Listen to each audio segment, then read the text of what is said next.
and where the rights of all peoples, particularly the oppressed and marginalized, are respected and protected. South Africa's own story is a testament to the power of multilateralism. We did not win our freedom in isolation. We relied on the collective strength of international solidarity and multilateral cooperation. Honorable members, it is for this reason that we promote a rules-based international system. We believe that issues of justice and human rights are best addressed through international institutions and cooperation. However, we are also aware of the dangers posed when powerful nations manipulate these institutions for their own geopolitical aims. The promotion of democracy is central to our foreign policy. Democracy at its core empowers the marginalized and gives a voice to the voiceless. South Africa's journey to democracy is one of the courage and resilience marked by sacrifices made in the name of freedom. Today, we extend this commitment beyond our borders, championing democratic values and institutions worldwide. Yet, we understand that democracy cannot be imposed from outside. It must be nurtured from within each society.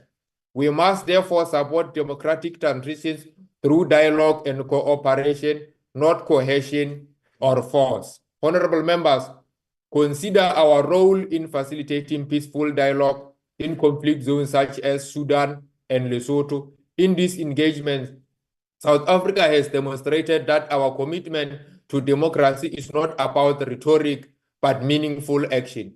We seek solutions that respect the sovereignty of nations while promoting inclusivity and representative governance.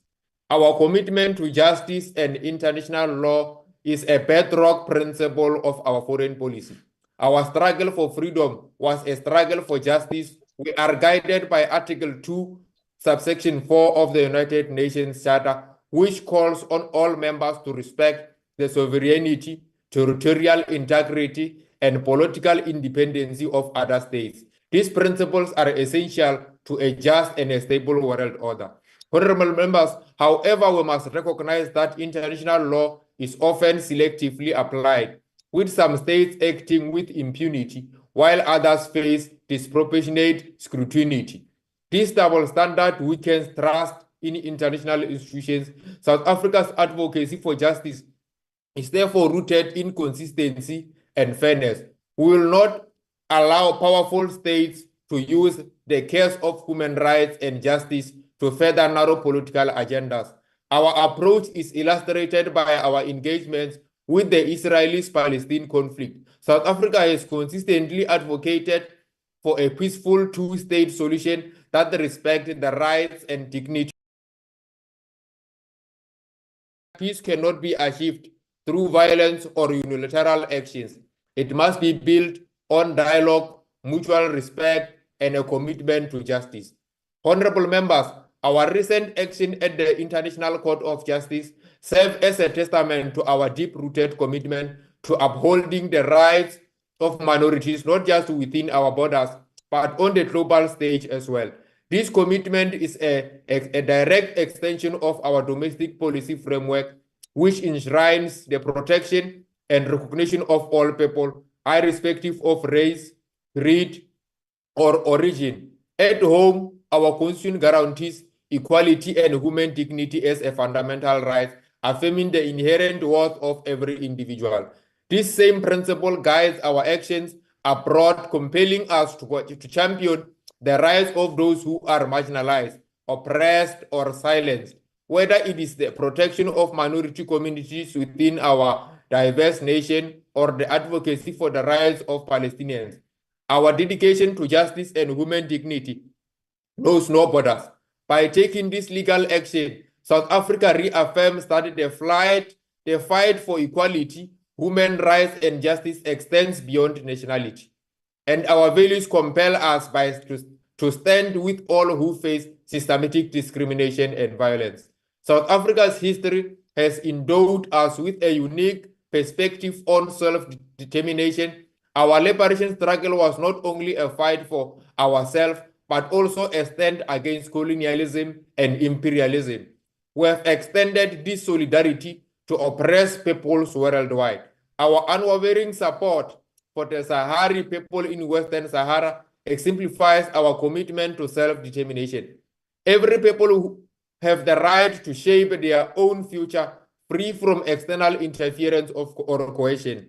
Our engagement with the African Union peacekeeping missions is another example of our commitment to self-determination and stability. By contributing to peacekeeping and conflict resolution, we help create the conditions necessary for self-determination and development. This is a responsibility we take seriously, and it reflects our belief in multilateral solution to complex global challenges. In our world where geopolitical rivals often overshadow genuine human rights concerns, South Africa remains committed to multilateralism. We believe that international cooperation is essential for addressing human rights abuses, yet we are not blind to the challenges facing multilateral institutions too. Often they were weaponized by powerful states to serve their own interests. South Africa will continue to engage constructively within these institutions, advocating for reforms that ensures fairness, accountability, and inclusivity. Consider our engagement with the United Nations Human Rights Council. We have consistently called for balanced and principled approaches to human rights issues. This includes addressing abuses wherever they occur, without fear or favor. We must be cautious of narratives that are shaped by political agendas, particularly when they target nations with whom we share mutually beneficial partnerships. Our commitment to human rights must be tempered with nuance and balance. Our Constitution enshrines the protection of human rights, equality, and minority rights. These principles guide our actions at home and abroad. We acknowledge reports of human rights violations, but we must engage with these reports constructively, recognizing the complexity of each situation. Honorable members, as we consider the role of our country plays in promoting human rights and justice on the global stage, it is imperative that we approach this responsibility with clarity and consistency. The world continues to witness troubling reports of human rights abuses and the marginalization of vulnerable groups across various regions. Our engagement with these matters, however, should reflect a balanced and a principled stance that seeks to uplift, protect, and engage constructively with all affected parties. Our foreign policy is guided by principles forged through struggle and sacrifice. Our commitment to human rights, democracy, justice, self-determination, and multilateralism is unwavering. As we navigate the complexity of the global landscape, we must remain true to our values, engaging with integrity, empathy, and a steadfast commitment to justice and human dignity. Let us be a voice of reason and principled leadership, championing the rights of all oppressed peoples while upholding the principles that have defined our journey as a nation. And I thank you. Thank you very much. Thank you, Honourable Member. The next speaker is the Honourable Douglas.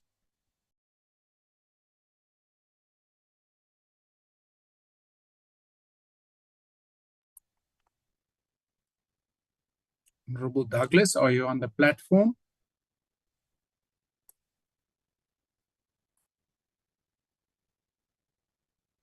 If not, then we Can you see me? No? Can you hear me?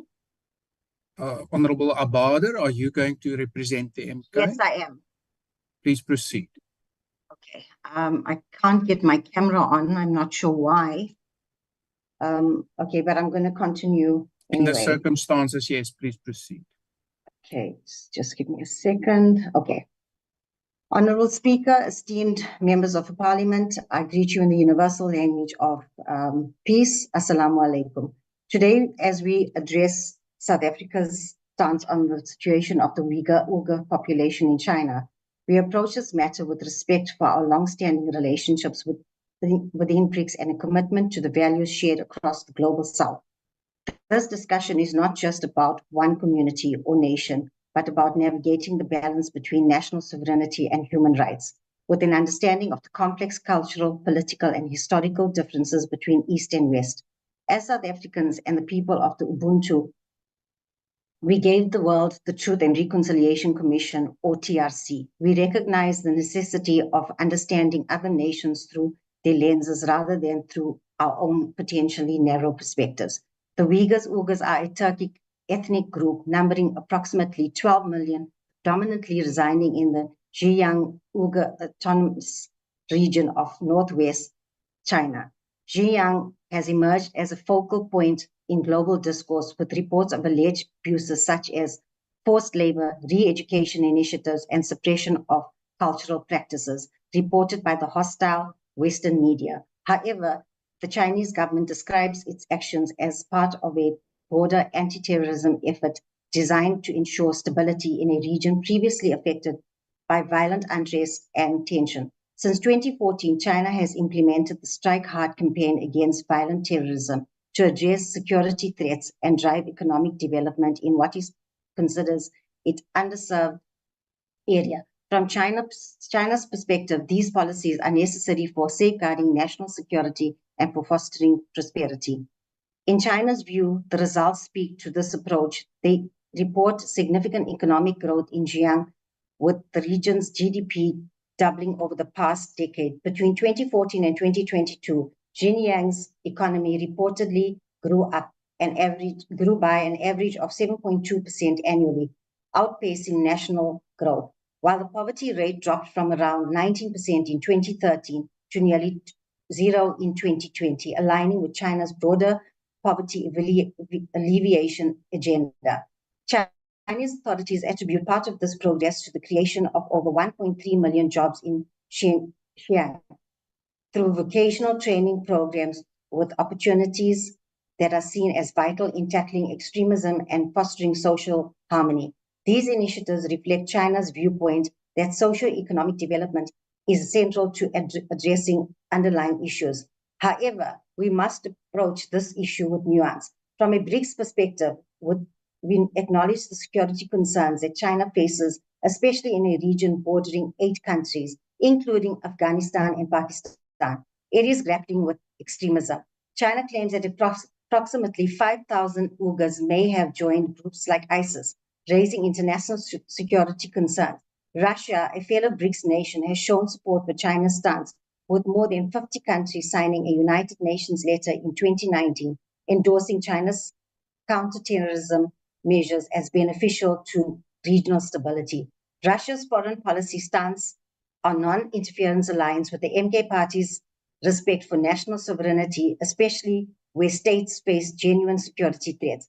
That said, South Africa's foreign policy is grounded in our in our history, informed by a legacy of advocating human rights while respecting the sovereignty of nations. Our commitment to BRICS and the global South underscores our belief in mutual respect and non-interference. But this does not mean that we disregard the struggles of marginalized and indigenous populations worldwide. As we have fought for our own freedoms, we remain sensitive to the rights of indigenous communities globally, as can be seen by the ICJ court cases against Israel to stop the genocide against indigenous Palestinian civilians. Yet it is vital that we approach these situations with a perspective that considers the unique circumstances each country faces, not only through a Western lens, which may misinterpret the cultural and governance differences inherent to Eastern societies. China, for instance, claims it respects the cultural heritage of the Uyghur people. Official reports that note that Xinjiang is home to around 24,000 mosques, suggesting one of the highest mosque to Muslim ratios globally. The Chinese government states that Uyghur language is actively taught in schools, used in media, and celebrated in cultural practices, countering claims of cultural erasure, whilst here in South Africa, our DA and ANC coalition government has actively practiced cultural erasure against the Khoi and San over the past 30 years by not recognizing the Khoi and San, who are scientifically proven to be the world's oldest living Aboriginal First Nation race and should be under the protection of the United Nations Declaration on the Rights of Indigenous People, which we have violated since we signed it in 2007. So to the DA and ANC, people who live in glass houses shouldn't throw stones. We should therefore not be quick to judge others when the blood of the Khoi and San is in our DA and DA-led ANC coalition's hands, while they continue to plunder and steal South Africa's natural resources and mineral wealth from under our people's feet while our people starve. In contrast, China's views is vocational training centers as a means to prevent extremism by offering education and economic opportunities. China's official figures indicate that hundreds of thousands of Uyghurs and other ethnic groups have gained job skills in sectors like agriculture and manufacturing, which, according to the government, have improved their quality of life. The MK party, rooted in Pan-African principles, recognizes the significance of national sovereignty while also affirming the need for constructive engagement and adherence of human rights. We understand the delicate balance that governments must strike when navigating internal security while preserving human dignity. The African continent, too, has confronted terrorism and extremism, often driven by external influences that disrupt communities. We know that these are difficult challenges for any government, and decisive actions are sometimes necessary to safeguard stability and development. Nevertheless, constructive engagement remains essential. While we respect China's sovereignty, we encourage transparency, open dialogue, and a commitment to international human rights norms. By allowing international observers and engaging in open communication, China can build trust within the global community and foster understanding, particularly among its partners in the global south. Such transparency would demonstrate China's commitment to both security and human rights, fostering goodwill and reinforcing partnerships based on trust and mutual respect. The MK party, as a representative of Pan-African values, advocates for dialogue over division and engagement over isolation. We encourage a balanced approach that prioritizes both security and human rights, recognizing the complexities faced by each nation. We call on China to continue collaborating with the international community in a way that aligns with global norms, showcasing a commitment to human dignity while pursuing its own security needs. Honorable Speaker, the world we envision with BRICS and the global south is one built on respect, where nations support each other's sovereignty, work for peace, and share in economic growth. We believe that South Africa, through the MK party, should foster this cooperative spirit. While we respect China's right to manage its internal security, we urge a continued commitment to transparent governance, and human rights, a stance that reflects our shared values of peace, security, and progress. In conclusion, our role in international relations is not to impose our own ideals, but to foster mutual respect and understanding. South Africa, as a proud member of BRICS and a proponent of the Global South, stands firm in upholding the principles of non-interference, respect for sovereignty, and a shared vision for global harmony. We trust that by acknowledging each nation's unique challenges and promoting the dignity of all people, we can build a world that truly embodies the values of security, stability, and a mutual respect. Thank you. Thank you. The next speaker is the Honorable Powell. Thank you. Chairperson, during the plenary at the 2024 BRICS summit hosted by Russia, member states resolved to call for international law to be applied consistently.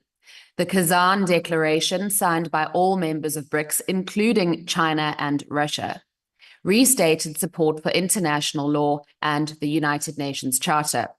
Yet it appears that there is some level of cognitive dissonance on display from within our international relations ministry that is becoming increasingly difficult to ignore.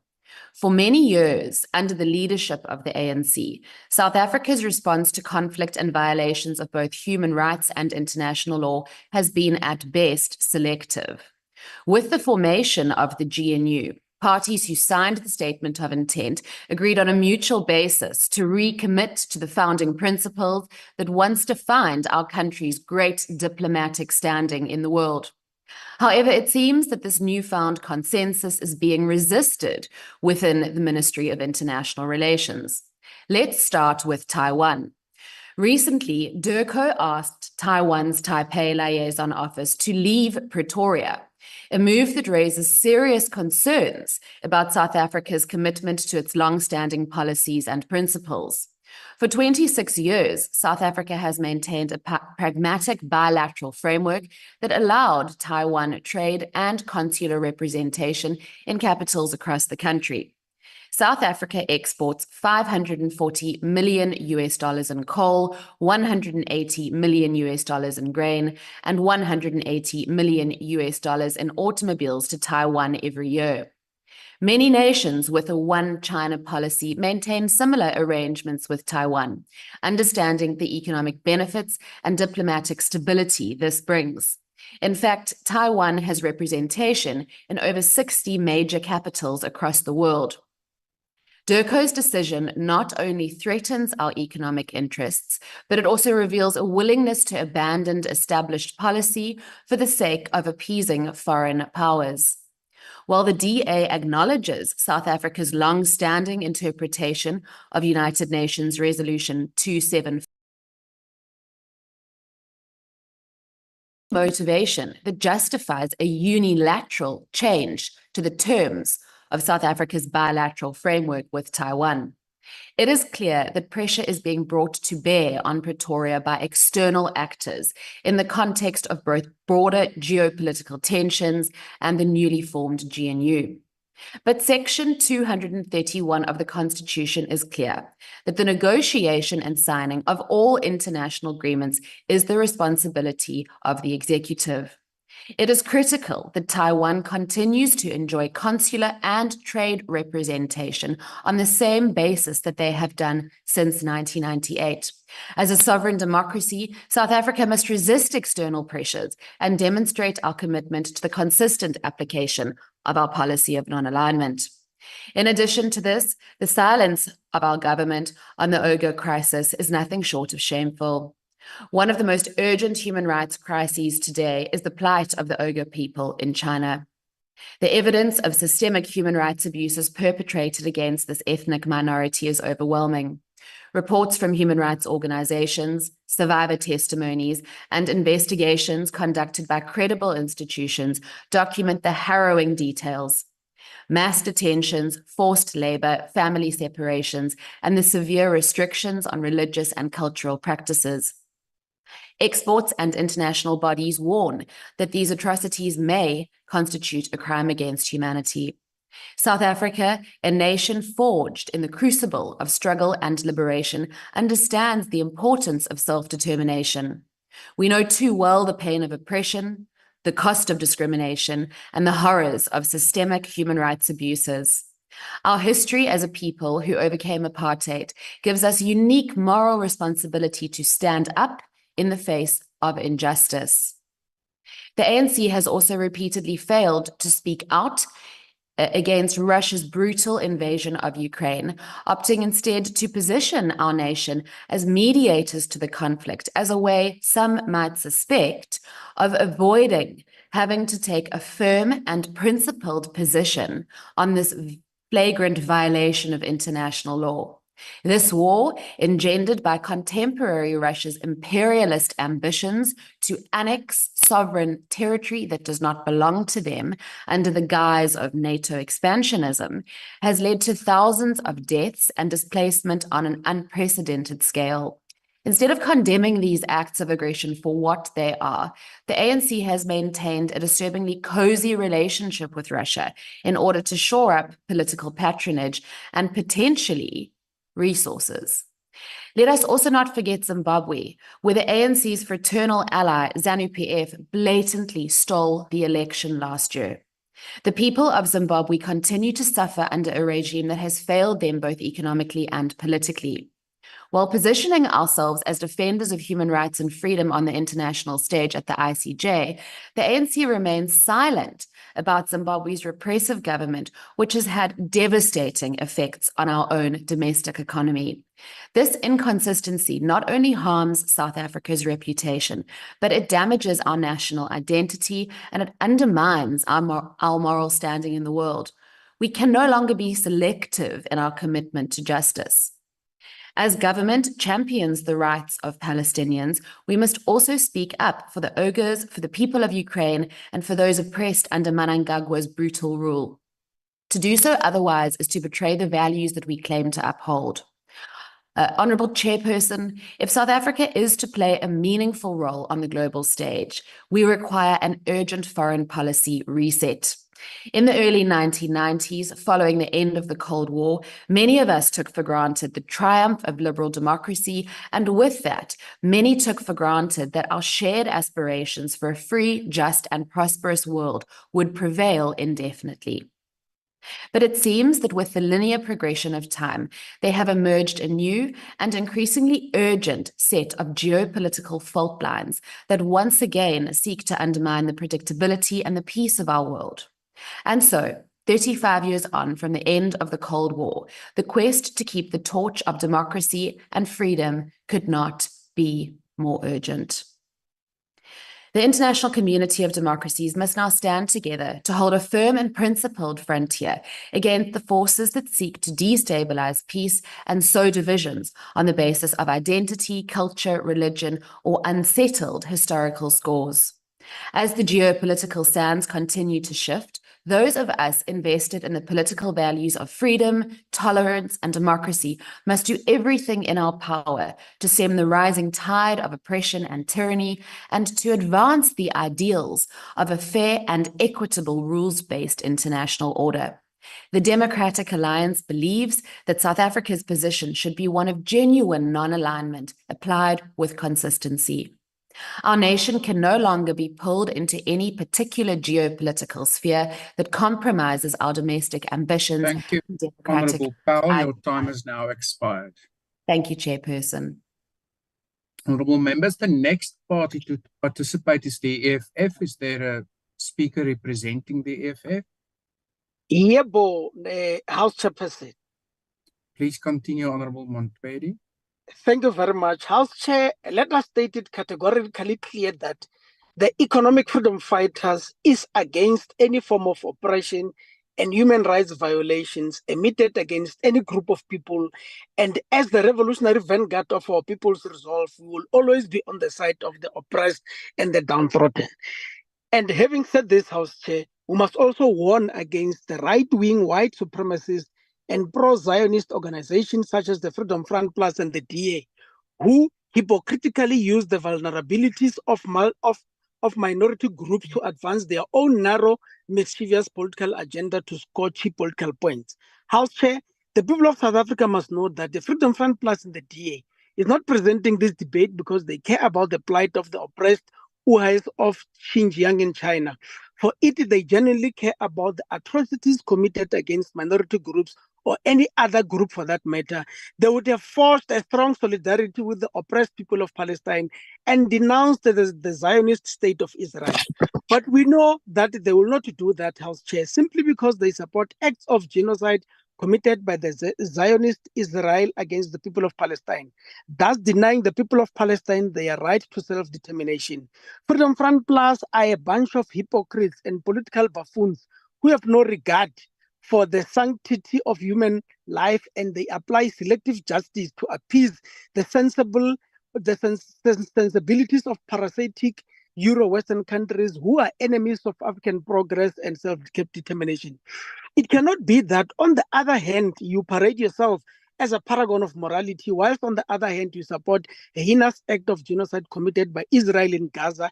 You have no shame to come here and pretend to care for those who are on the receiving end of violence when your own Freedom Front Plus councillors blatantly refuse to observe a mere moment of silence for the people of Palestine. Nothing you say here should be taken serious, for your allegiance to the Zionist and the racist Israel is a clear demonstration of a serious disregard for innocent lives and dignity of the Palestinian people. We are not shocked today, the House Chair, of the posture of both the DA and the Freedom Front Plus, because they continuously want to use language to exclude the native blacks from accessing the schools. Hence, they are vehemently opposed to the Bella Bill, to the Bella Act. We as South Africa have a long-standing have long supported the One China policy, and Taiwan, in terms of the Vienna Convention, must leave Pretoria as Pretoria is designated for diplomatic missions only. Now, we as the EFF will never support any resetting of any foreign policy. House Chair, we as the EFF acknowledge the posture of the South African international relations foreign policy, through which we promote our country's national interests and values, as well as strengthening our bilateral and multilateral strategic partners with our anti-imperialistic allies. We are happy with the fact that in January 2024, South Africa took Israel to the ICJ for violating its obligations under the Geneva Convention on Prevention and Punishment of the Crime in Gaza. Furthermore, House Chair, we are also happy that on the 26th of January 2024, the ICJ delivered its order on South Africa's request for provisional measures and found plausible evidence that Israel was conducting a genocide against Palestinian people in Gaza. This indeed a major victory against injustice. These developments on a global platform are a clear indication that our country's influence is in a healthy global political, economic, and cultural diplomacy is growing. In line with the spirit of the manifesto of the EFF, we commit to strengthen the democratic governance framework at the continental level. Thank you very much, Modula Stilo, for Nagom. Thank you. The next speaker is the Honorable Nkwanku. Thank you very much, Honorable Chair. The principle of self-determination is a fundamental concept and one that resonates deeply with the IFP's core values. At its essence, self-determination is the right of a group of people, often united by a shared sense of identity, culture, or history, to establish their own state and select their own government. It is a process rooted in the belief that people have the inherent right to govern themselves and shape their political and social destiny. This principle is especially significant for marginalized groups who too often find themselves denied the opportunity to fully express their identity, to make decisions regarding their future, and to build a society that reflects their shared values and aspirations. The IFP has always championed this right, recognizing that self-determination provides groups with the autonomy needed to address their unique needs. It is the principle that drives our commitment to advocate for the rights of marginalized communities, not only here in South Africa, but globally, where many groups face significant obstacles in their pursuit of independence, autonomy, or simply equal recognition.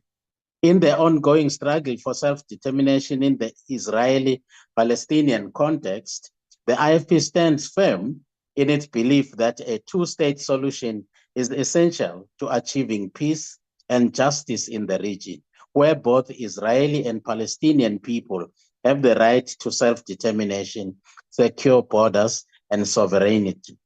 Further, we extend our support for the self-determination of the people of Taiwan, Tibet, Western Sahara, recognizing their right to self-governance in alignment with their cultural, political, and historical context. Honorable Chair, these examples highlight the global importance of self-determination, a right that cannot be selectively recognized, but be upheld universally. Moreover, we cannot ignore the plight of the Uyghur people who face severe repression, cultural erasure, and violations of their right to self-expression and cultural preservation.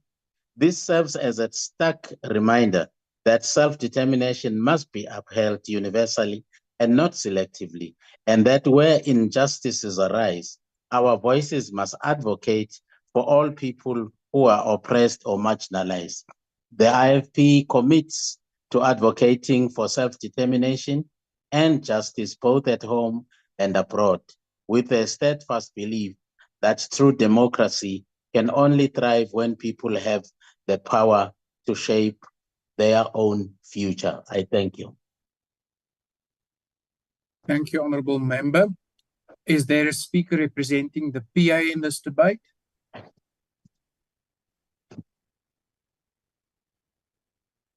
If not, then we move on to the Honorable Dr. Boshoff. Thank you, Honorable House Chair. I just want to start my own little clock so that I can know where I am. The Uyghur minority in the west of China is actually very interesting in the sense that it depends on whom you ask where they live. If you ask the Chinese, it would be the Xinjiang province in the northwest of China. If you ask themselves, they would call it something like East Turkestan, or they could also call it Uyghurgistan. Now, it's a very interesting thing that on another platform, the Parliament at this moment has a debate sponsored by the MK on the whole question of minority rights in bigger states. And in that UN declaration on which I base it, it is mandated that states should grant minorities own education, own government, own health services, own economic enterprises, even the right to define themselves. Yet, in some circumstances, the MK does not like it, as in the case of the Uyghurs, where they staunchly defend China's position. Now, if we look at the history of the Uyghurs, it's in Central Asia, and it's very interesting that 1,000 years ago, when Europe was still a very backward and self-centered kind of area, the centers of civilization were China and Byzantium in present Turkey. And the trade between these two areas had to go through Central Asia, where Turkic-speaking nations such as the Uyghurs played a very central role, and the mystic Silk Route goes right through their place. And they acquired quite substantial influence and wealth in that period. However, in the meantime, let's say at the beginning of the 20th century, they were actually, they had a problem on three fronts: the Russian Empire from the north, the Chinese from the east, and the British via India from the south. Now, in this area, they had the good fortune that the British Empire fell after the World War II, and many of the areas became independent states. And the Russian Empire in its Soviet guise fell in 1989, 1990. And quite a number of the other areas, Kyrgyzstan, Kazakhstan, Turkestan, Turkmenistan, they all got their freedom at that stage. But the Chinese Empire is still very strong, and it uses the whole idea of economic development in order to import a large number of Han Chinese into this area, in that way diminishing the influence of Uyghurs demographically. It is a premeditated way of drowning a specific population. But as there was resistance, they even went further in these so-called re-education camps, which is nothing other than concentration camps and ways to suppress the Uyghurs. Now, it would have been nice to have much more time to speak about it, but the same right to self-determination that we think that Palestinians and Sahrawians should have should also apply to the Uyghur. Thank you very much. Thank you. The next speaker is the Honorable Ngubeni.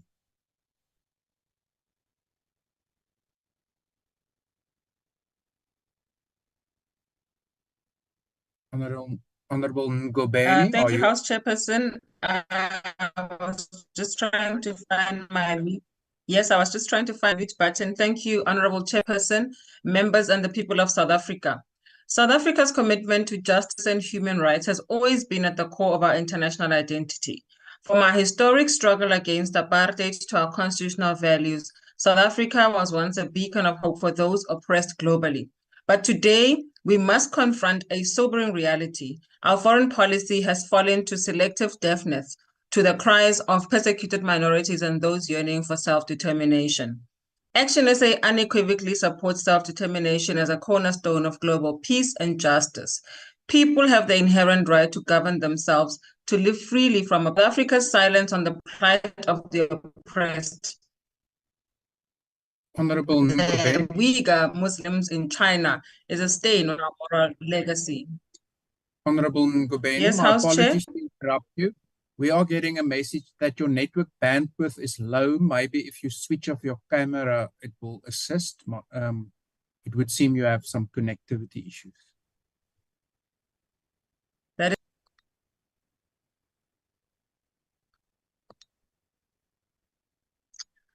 Chairperson, let us speak clearly about the atrocities meted against the Uyghurs. Credible reports from international organizations and survivors describe a nightmarish reality. Over 1 million Uyghurs detained in so-called re-education camps. Reports of forced sterilizations, family separations, and the erasure of Uyghur cultural and religious practices amount to nothing less than genocide. Sacred sites wiped off the map. Women are subjected to systemic sexual violence and families live in constant fear, stripped of their dignity and humanity. And yet, Honorable Chair and members, this seventh government has chosen the path of cowardice. South Africa abstains from resolutions at the United Nations, avoids difficult conversations with our international allies, and prioritizes economic ties with China over our commitment to human rights. Chairperson, it would appear as though our foreign policy has become a marketplace where our principles are bartered for profit. This is not the South Africa envisioned by those who fought for freedom. Where is the moral courage of a nation born from struggle? By looking the other way in this particular situation, we are complicit. Silence in the face of injustice is a betrayal of our history. Action SA calls for a decisive shift in South Africa's international relations policy. We compel the seventh administration to do the following for the Uyghurs and not forgetting the people of Taiwan, as we have done for the people of Palestine, notwithstanding that the ICC nor the ICJ has no jurisdiction over China. 1. We urge them to publicly condemn the atrocities against the Uyghurs and advocate for international investigations into the human rights abuses in Xinjiang. To support the global movements for self-determination, whether in Tibet, Palestine, Western Sahara, or elsewhere. These are not abstract concepts. These are real people fighting for the same freedoms we cherish. Number 3, to strengthen our voice at the United Nations and other global forums by acting consistently in favor of resolutions that uphold human rights and the principles of international justice.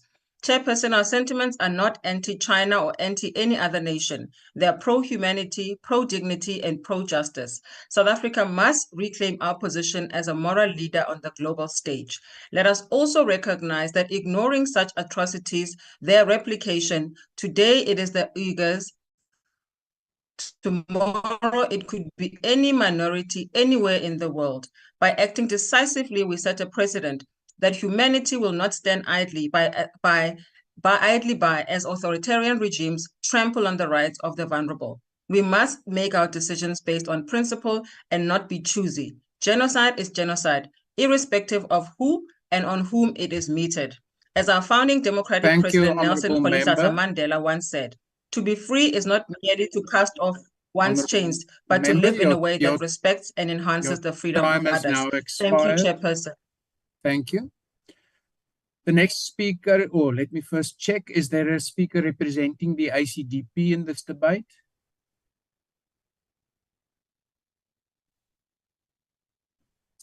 If not, then we move on. Is there a speaker representing the UDM? Yes, Chairperson, thank you very much. Thank you. The Uyghurs have been victims of a wave of human rights abuses that continue to this day, committed by the Chinese government against them. They have been stripped of their cultural and religious identities. Mosques have been desecrated, religious gatherings banned, and even wearing of headscarves has been criminalized. In many cases, their families have been forced to welcome Chinese officials into their homes to monitor their everyday move, according to reports. The cornerstone of this oppression lies in the so-called re-education camps, where over 1 million of them have been arbitrarily detained. These camps are overcrowded and inhuman. The detainees are forbidden from speaking their native language, subjected to physical and psychological abuse, and coerced into pledging loyalty to China. Women in these camps face forced sterilization, forced abortions, and widespread sexual assault. We cannot turn a blind eye to such egregious and serious human rights violations on the basis of the fact that we have good trade relationships with China, China that is part of the BRICS bloc. We are better placed than most other countries around the world to be able to lobby China and make sure that they respect human rights of their fellow citizens, and that in addition to that, that the discussion should not just center very narrowly around issues of of trade, but also the human rights of their citizens. I thank you so much, Chairperson. Thank you. The next speaker is the Honorable Garner.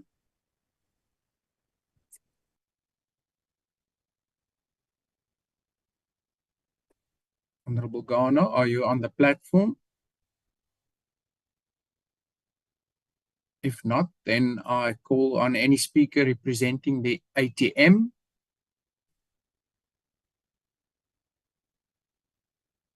If not, then I recognize the Honorable Kumbaka.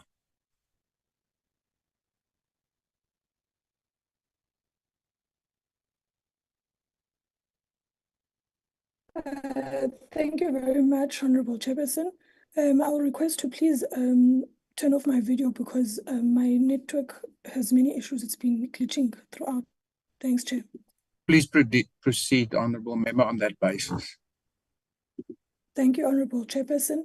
Honorable Chairperson, Honorable Members, fellow South Africans, today we are called upon to reflect on a matter that profoundly tests our commitment to justice, equality, and the fundamental principles that guide South Africa's foreign policy.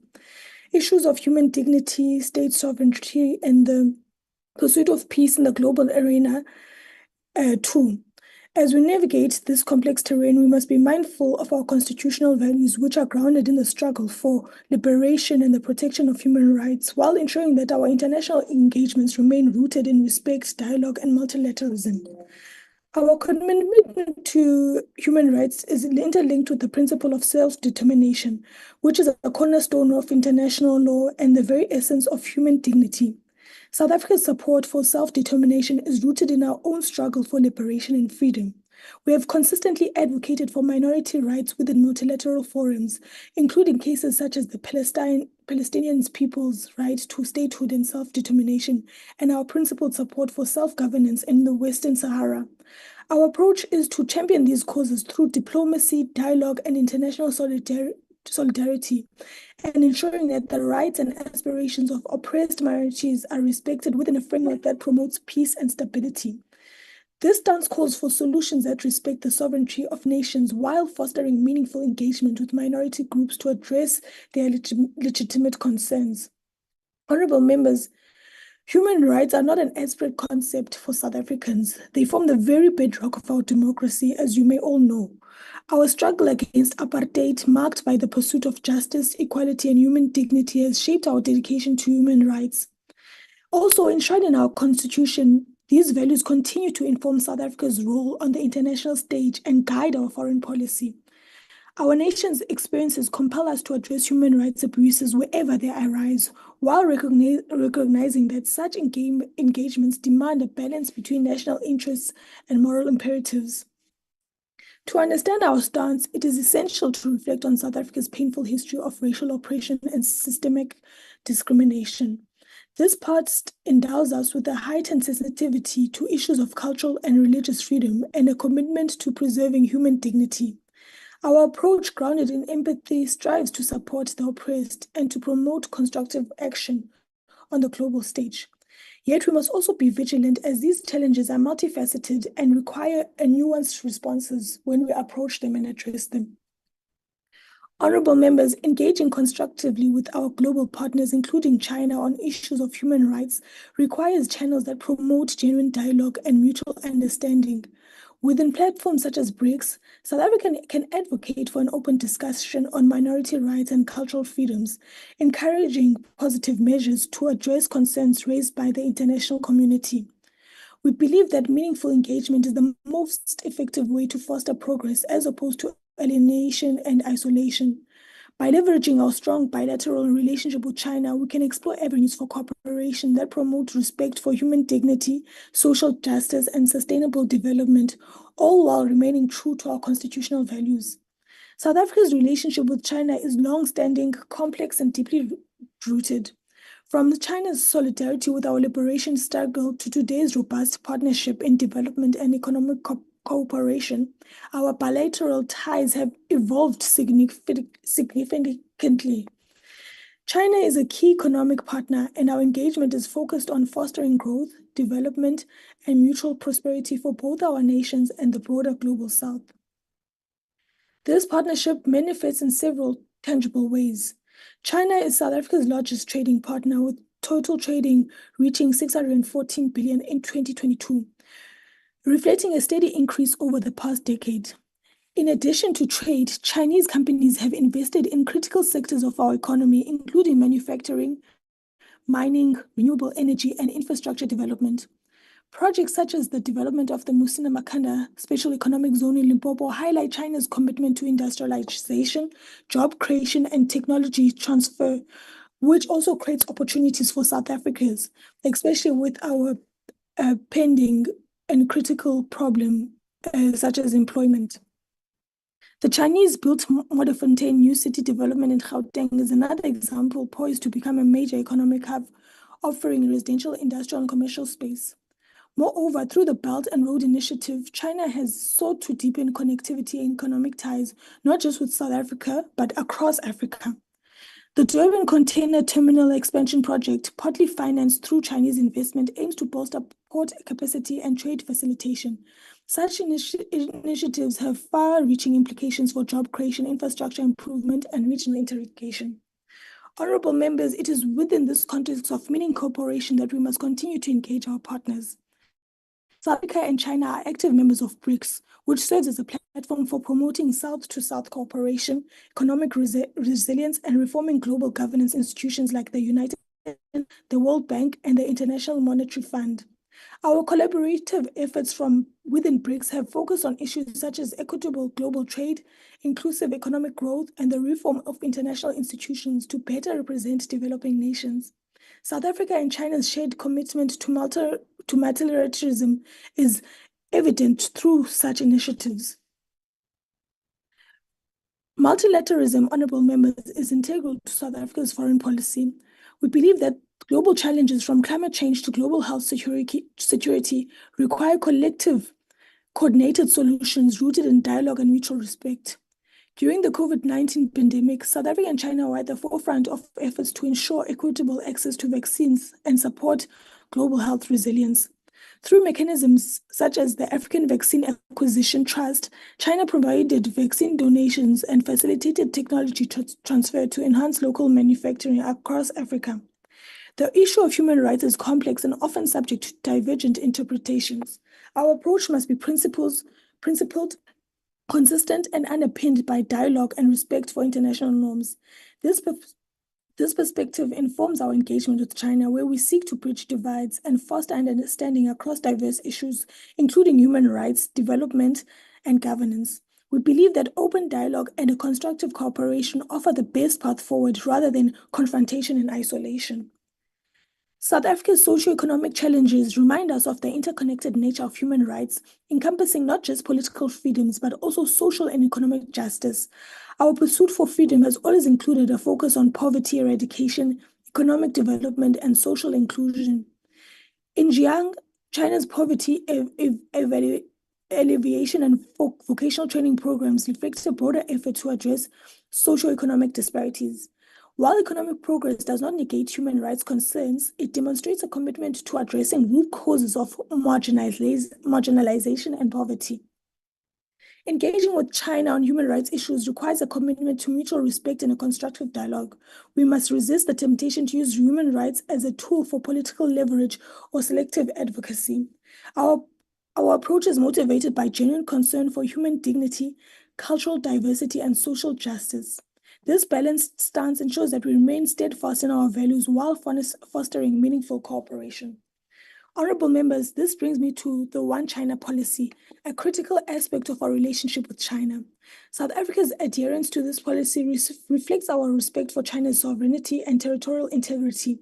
Recognizing one unified China, inclusive of Taiwan, is foundational to our bilateral engagements. Our commitment to this policy underscores our belief in respecting the sovereignty of nations, a key principle for global peace and stability. However, within this framework, honorable members, we must remain committed to human rights advocacy and constructive dialogue, ensuring that our engagement with China reflects a balance between respect for sovereignty and the promotion of fundamental human rights. South Africa's commitment to human rights extends beyond bilateral engagements. It is embedded in our active participation in multilateral institutions such as the United Nations, the African Union, and other regional bodies. Through these platforms, we advocate for rules-based international order that respects state sovereignty and promotes human rights and advances social and economic development. Our role on the global stage is to build bridges, foster dialogue, and champion justice, drawing from our own journey from oppression to democracy. It is imperative to understand, honorable members, why this motion has been brought by us by the Freedom Front Plus. We must be wary of any agenda that confronts the complex realities of minority rights and self-determination globally with the South African context.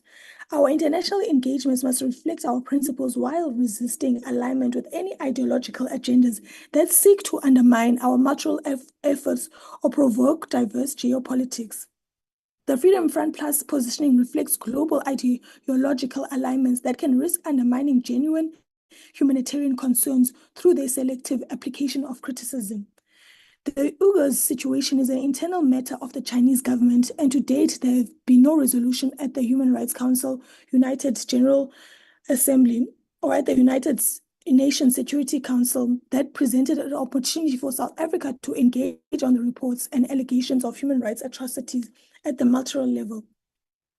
Honorable members and fellow South Africans, South Africa opposes efforts by some member states to abuse the agenda of the Human Rights Council for political gain in a selective manner and with double standards too. Such efforts run counter to the founding principles of the Council. And in conclusion, members and fellow South Africans, South Africa's foreign policy is guided by the principles of justice, equality, and mutual respect. As we continue to engage with global partners, including China, we remain resolute in our commitment to multilateralism and principled human rights advocacy. Together, we can contribute to global efforts to protect human rights, promote social justice, and create a more inclusive and equitable world. South Africa must continue to be a voice for the oppressed. Thank you, honorable member. Your time has now expired. Engagements. Thank you. The next speaker is the Honorable Sali. Thank you, Honorable Chair. Assalamu alaikum to all. South Africa belongs to a coterie of countries that embraces democratic principles and practices. Alongside these, it acknowledges the importance of the rule of law and it respects each nation-state's sovereignty. It is different from those nation-states proudly claiming that they're democratic, but they openly flout international laws and commit crimes against humanity. Apologies, Chair.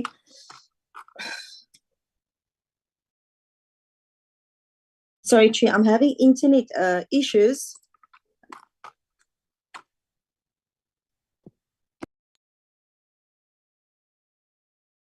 Excuse me, Chair, I'm back on. I've just had an intermittent issue.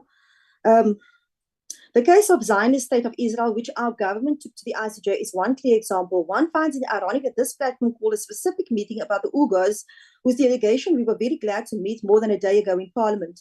In any case, constitutionally, Al-Jama respects and adheres to our country's constitution, a document that contains healthy policies when it comes to foreign international relations. The mere fact that the constitutions adopt a sound approach in its affairs encourages parties such as ours to ensure that it promotes a principled position in its activities, adopts an ethical posture in its working relation, and demonstrates a moral conscience when it witnesses wrongdoing within and outside our country. We all know that before our country transformed itself into a democratic environment, our communities were suppressed, oppressed, marginalized by the colonial and apartheid governments. The latter transgressed human rights and abetted racist policies that were unashamedly and continues to be supported by America, British, French, Portuguese, and Germans. In this post-apartheid period, our party passionately pursues and identifies with communities such as the Palestinians, Kashmiris, Western Saharas, Uyghurs, and so many more that seek self-determination or seek ways to be granted the freedom to express themselves. Our party, which identifies with the Ubuntu philosophy, supports humanitarian projects assisting oppressed communities wherever they are in the globe. Now, when we look at international affairs presently, our question is, what do we see taking place on a global scale? None of us can ignore that many Muslim countries have been deliberately targeted by the Americans and the European allies. We have seen how Sudan was forced to split into two countries. Libya was brought to its knees, Iraq was shattered economically, Syria was dented physically, and Palestine is undergoing ethnic cleansing. We should ask another question. Why did these all take place without physical interventions? Firstly, greedy governments entered illegal sovereign states under the pretext that they are replacing corrupt governments to steal resources and disempower nations. The two recent examples is Gaza and northern Mozambique, where oil and gas is discovered. Secondly, the dishonest states that have used powers to neutralize regimes in order to make sure they abide by the New World Order. Thirdly, most of the Muslim countries located in North Africa and Southwest Asia are deliberately targeted by the world's major powers. We all have so observed to what degree the countries of the South have been forced to abide by the rules of the North, and to what extent the UN and international body has been sidelined. The ICJ, an institution that is aligned with UN policies, is a case in point that cannot carry out its mandate to arrest Netanyahu and his cabinet that carries out war crimes. It is ironic that this platform calls for a gathering to discuss the conditions of... Honourable Member. Your time has now expired, and I did take into account your connectivity issues. Thank you, Honourable Chair. Is there a member representing the NCC in this debate? The PAC? The UAT? The Good Party? If not, then I recognize the Honourable Smith. Thank you, Honourable Chair. Let me just switch my video on. Honourable Chair, the formal adoption of the South African Constitution in 1996 was hailed as one of the most poignant global events of the late 20th century. The resulting law, the highest and most revered in our country, is now known as one of the most progressive pieces of legislation in the world, which outlines, in great detail, the identity of the new South Africa and the values for which our republic stands. The power of the South African Constitution is that it ensures, to every possible extent, that no form of oppression or arbitrary subjugation can ever be inflicted upon any person in the new republic. It is for this reason that the Democratic Alliance has always asserted that South Africa's foreign policy must be rooted within the values and principles of our Constitution. For as much as South Africa must act in its own interest on the international stage, it must equally act in the interest of our values and principles to ensure that we not only remember our own history, but guarantee that it is never again repeated anywhere else in the world. Chairperson, the plurality of voices within the Government of National Unity must now also reflect in our foreign policy, which itself must find its footing squarely within our Constitution. In our new political reality of shared power, there is no room for single-party domination on the international stage.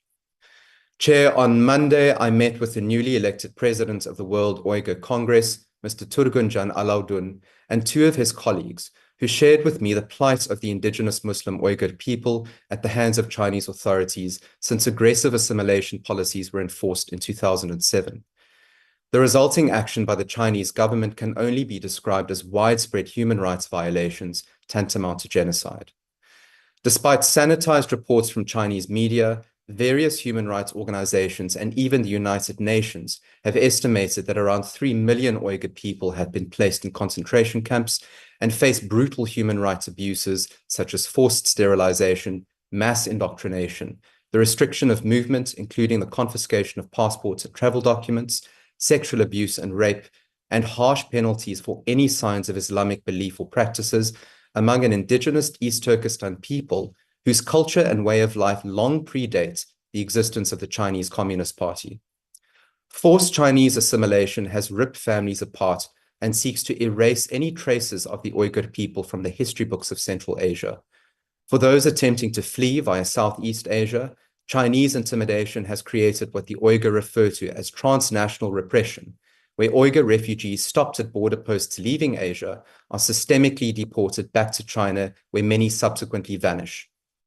While meeting with the delegation, we heard first-hand accounts of lost family members, children separated from parents and caregivers, and humiliating forms of torture, including forcing Uyghur people to eat pork to prove that they no longer adhere to a halal way of life under the Islamic faith. Honorable Chair, international relations and diplomacy are often the art of understanding dual realities. In the ever-complex world of relations between states, cultures, and political beliefs, common ground and understanding must always be sought. Two things can be true at the same time. South Africa can exploit trade opportunities with China as an untapped market that grows our economy and creates jobs. At the same time, South Africa can take a firm stand against the Chinese oppression of the Uyghur people as a country whose own history informs the way it conducts itself in the present. It is this balance, as part of the GNU's evolved foreign policy, that must now be fortified. We as the DA recognize that China presents vast untapped trade opportunities for South Africa. However, we equally condemn the assimilation policies enforced upon the indigenous Uyghur people by the Chinese government. But more importantly, we believe that South Africa's proximity to China under the GNU, especially within multilateral organizations such as BRICS, the G20, and the United Nations, gives rise to a South African diplomatic approach led by our constitution and not by the political interests of the ANC. Which then begs the question, if Chinese assimilation policies were implemented in 2007, why has the South African government, under an ANC majority until 2024, not used these 17 years to speak out against the Chinese oppression of the Uyghur people?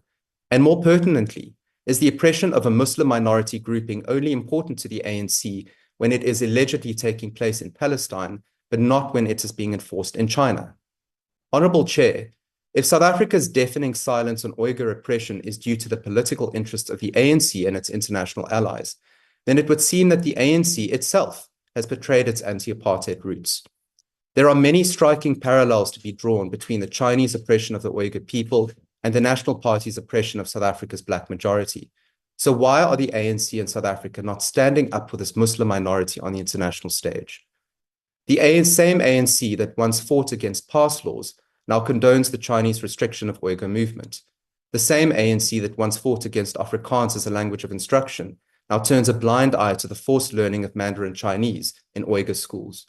The same ANC whose political exiles were welcomed by the world to continue the fight for freedom now says nothing about Uyghur people being deported to China to face unimaginable torture. And as far as standing up for the oppression of Muslim minorities on the international stage goes, it is clear that the ANC will only act when and where it buys them political capital. Honorable Chair, the DA advocates for a foreign policy which acts in South Africa's interest, but which also upholds the liberal values and principles of our pioneering constitution wherever we engage with foreign states. We call on the Government of National Unity to use a constitution-focused South African policy in its relation with China and the world to advocate for freedom and human rights. As a party, we stand with the Uyghur people, and we call on the international community to place a greater focus on the matter when engaging with China across diplomatic channels. Honorable Chairperson, the DA remains a party of fierce constitutionalists, no matter where in the world the Government of National Unity conducts its business. While we endorse the need for greater international trade and cooperation for much-needed domestic economic growth, we will not shy away from using our influence on the international stage to advocate for a better, more equal world for all who live in it. Thank you.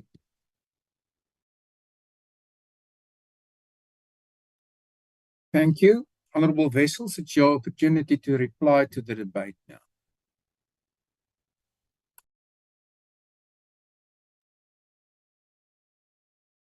Thank you, Honourable Chairperson, and let me start by thanking the honourable members for participating in this discussion, this debate, and for making contributions. It's a very important discussion on human rights and self-determination. The Honourable Mullah is correct that we may not be silenced when minorities' rights are trampled, but then the question is, why are we silent on especially the sexual violence that's taking place in these re-education camps, as they are called? The Honourable Abada says that China is developing the region, that there's economic growth.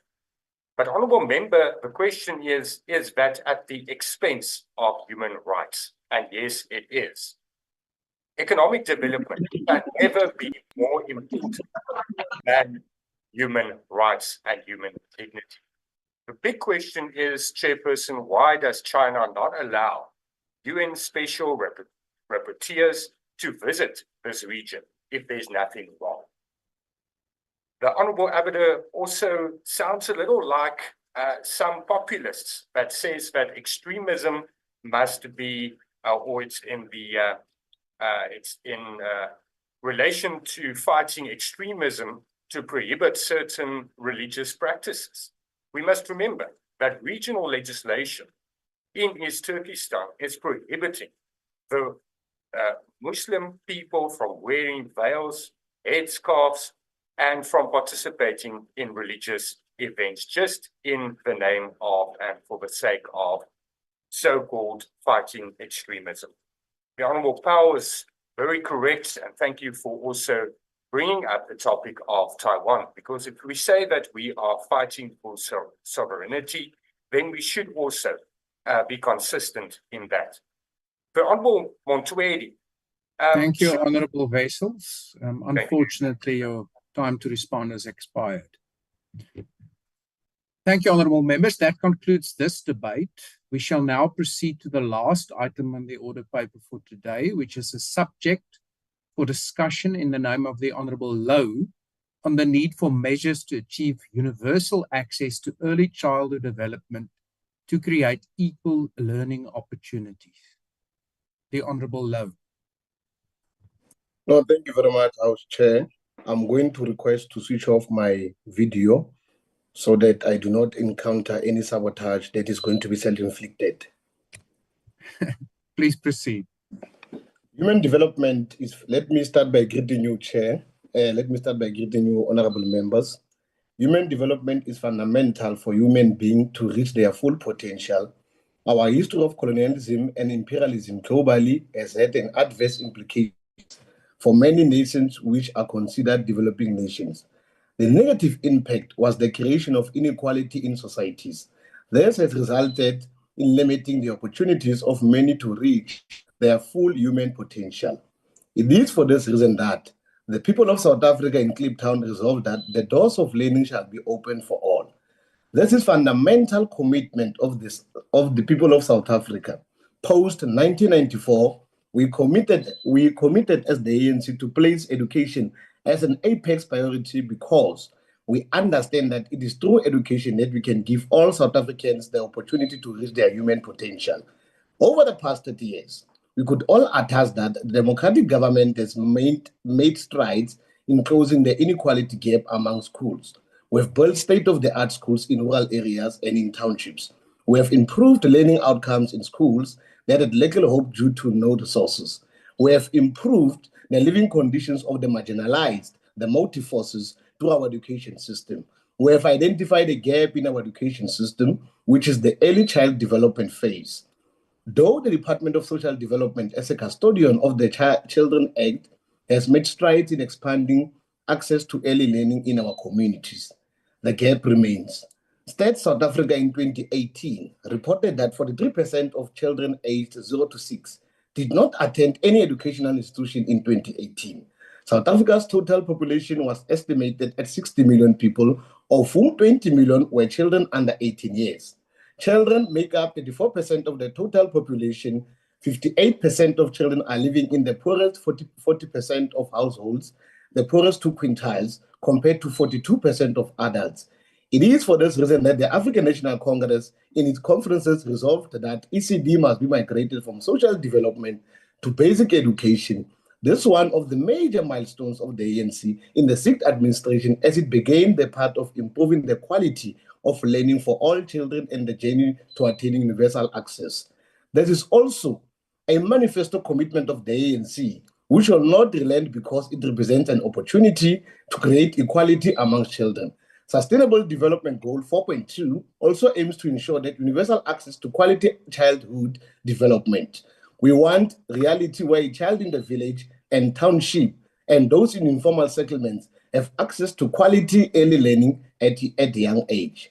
Like the children of those in the middle and upper strata, who have access to early learning facilities and qualified practitioners. Over the past years, the Department of Education has introduced grade R in schools and has also had a vision of introducing grade RR.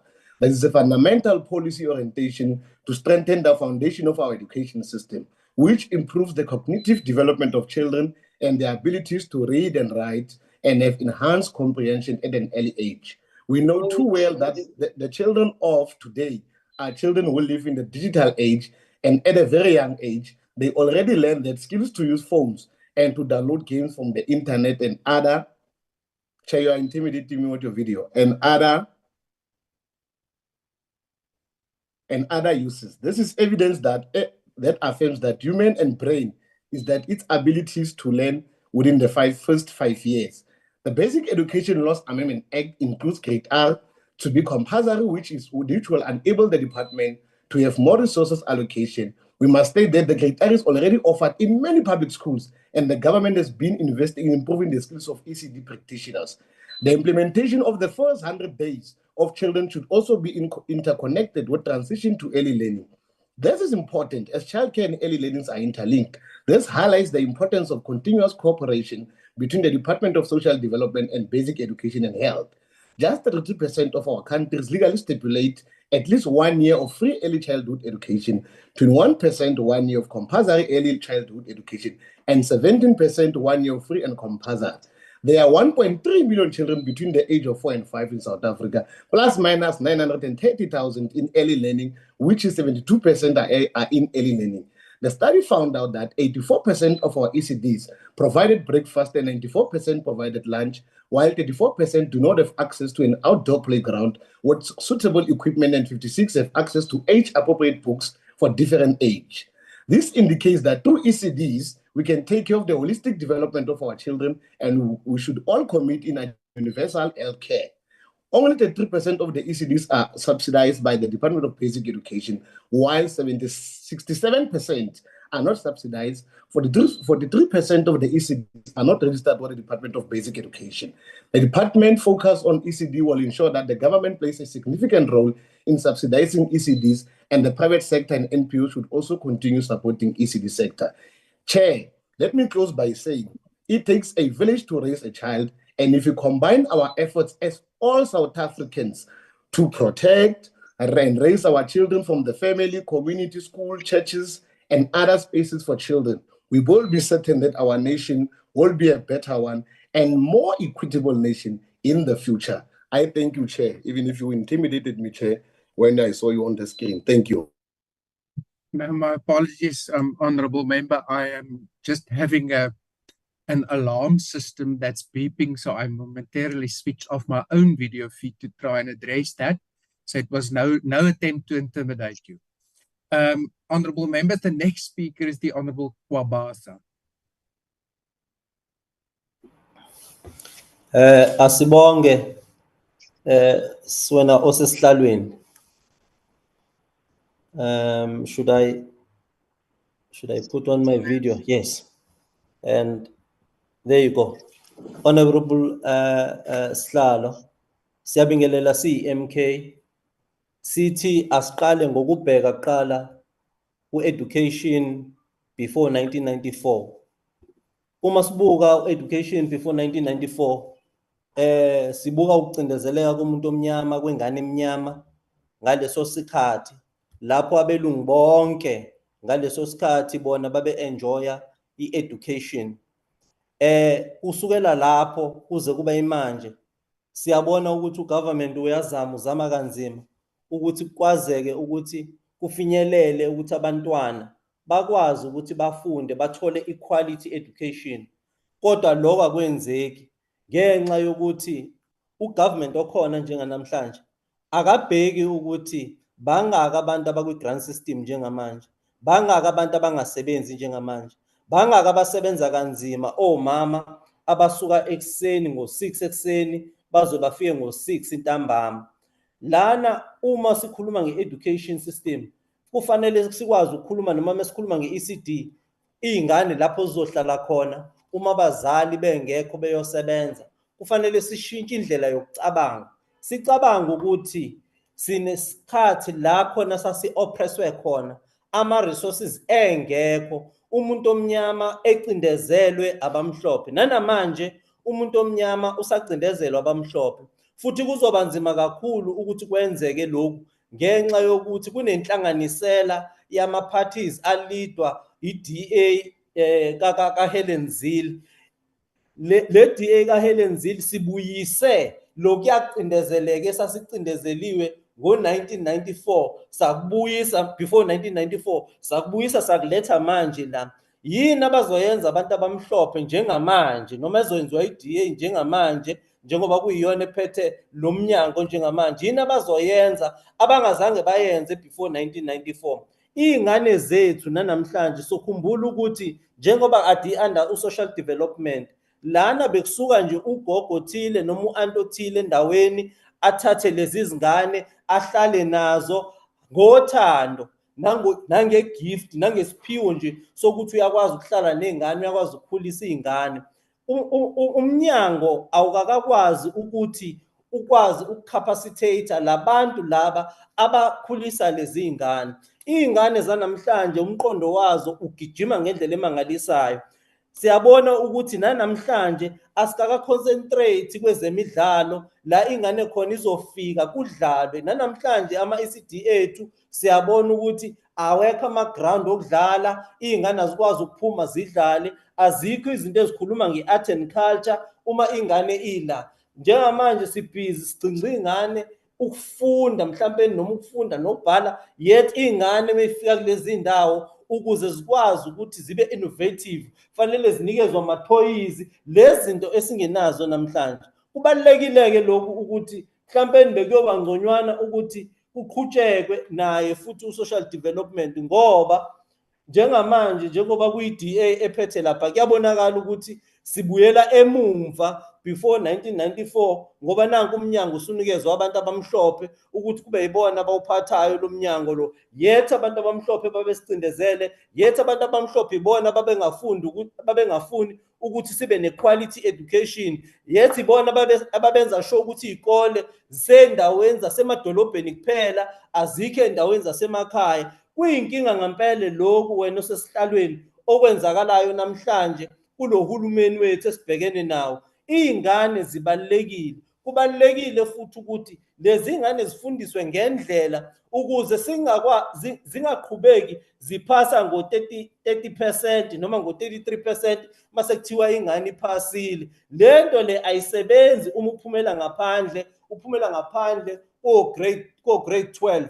Ayisasebenzi lento eya 30%, ayisebenzi. Imuphi udokotela engathi uphase ngo-30% ebese kuthiwa akakwenze i-surgery noma akakuhlinze uvume nawe ngoba uthole 30%. Manje ibalulekile le development stage la khona ingane ifundiswa kahle, ifakwe kuma-sport, ifakwe ko-art and culture, ifakwe kwi-technology nama-toys, idlale ngako umqondo uvuleke. Lezi zinto ezenzeka laphaya njengamanje ngikhuluma nje kunama-ECD njengamanje abakhokhelwa abantu bakhona njengoba imuvile ka-social development iye ka-education. Laba abafundisayo ngikhuluma nawe nje abakhokhelwe nje kunamhlanje. Kuningi okwenzakalayo oku-wrong kulezi ndawo ekufisayo ukuthi ugovernment wosuku ayibheke lento. Nathi nomkhonto wesizwe siyakubuka ukuthi abantu bethu uma sikhuluma ngokuthi abantu bethu abasebenzi, sikhuluma ngokuthi abasebenzayo basebenza long hours. Kubalulekile ukuthi ingane lapha ka-ECD ifundiswe ngempela ngazo zonke izinto zokumelana nempilo yayo umntwana. Angafundiswa nje ukuthi ngoba i-curriculum kuphela lapha, kepha kuyabonakala ukuthi impilo yethu ngenxa ye-operation, ngenxa ya before 1994 abantu nanamhlanje basa-oppressed, abantu nanamhlanje abanaso isikhathi sokwazi ukufundisa iy'ngane zabo. Sincane isikhathi esitholwa umzali ehleli nengane yakhe ekwazi ukuyifundisa zonke izinto ngenxa yokucindezeleka, ngenxa ya before 1994. Nanamhlanje kusaqhubeka futhi-ke sekuzoba wese-ke manje sibuyisele sasithi inhlangano yakhongolose, inhlangano yosikhulumela. Kungakho-ke sesikhona manje njengomkhonto wesizwe ukuqhubeka nokupromota noma nokuqhubeka ukuba i-voice yalaba aba-marginalized, kodwa abayi-majority yalesi sikhathi. Siyazi ukuthi kuyeme kukhulunywa ngabantu laba abayi-minority abanayo yonke into, banezibhedlela, banezikole, banayo yonke into. Asazi ukuthi abantu abayi-minority bafunani namhlanje, ngoba labantu abayi-majority namhlanje bona abanalutho. Before 1994 babengenalutho, nanamhlanje abanalutho. Kubalulekile lokhu ukuthi kube khona equality. Kubalulekile ngokuba wonke umuntu emhlabeni uyalingana phambi kwaNkulunkulu. Kubalulekile nalo government wanamhlanje ukuthi wenze sure ukuthi bonke abantu they are equal before the Lord. Lento eyenzakalayo ukuthi abanye babe bakhulu, abanye banikezwe okuningi, abanye banikezwe okuncane, njenganathi singanakiwe singabantu abamnyama, yethi siyi-majority yalelizwe leli. Ubaba wethu obekhona ephethe, ubaba uGedleyihlekisa, ubaba uZuma, uzamile kakhulu ukuthi abheke izinto zemfundo ukuthi ziyakwazi ukuthi zibhekelelele abantwana kuze kuyofika kwi-tertiary level, ukuthi akube nendlela ethile ezokwazi ukukhulula umuntu omnyama, imkhulule ingqondo yakhe, imkhulule ukwenza kwakhe. Njengamanje yonke into sibophekile njengabantu abamnyama.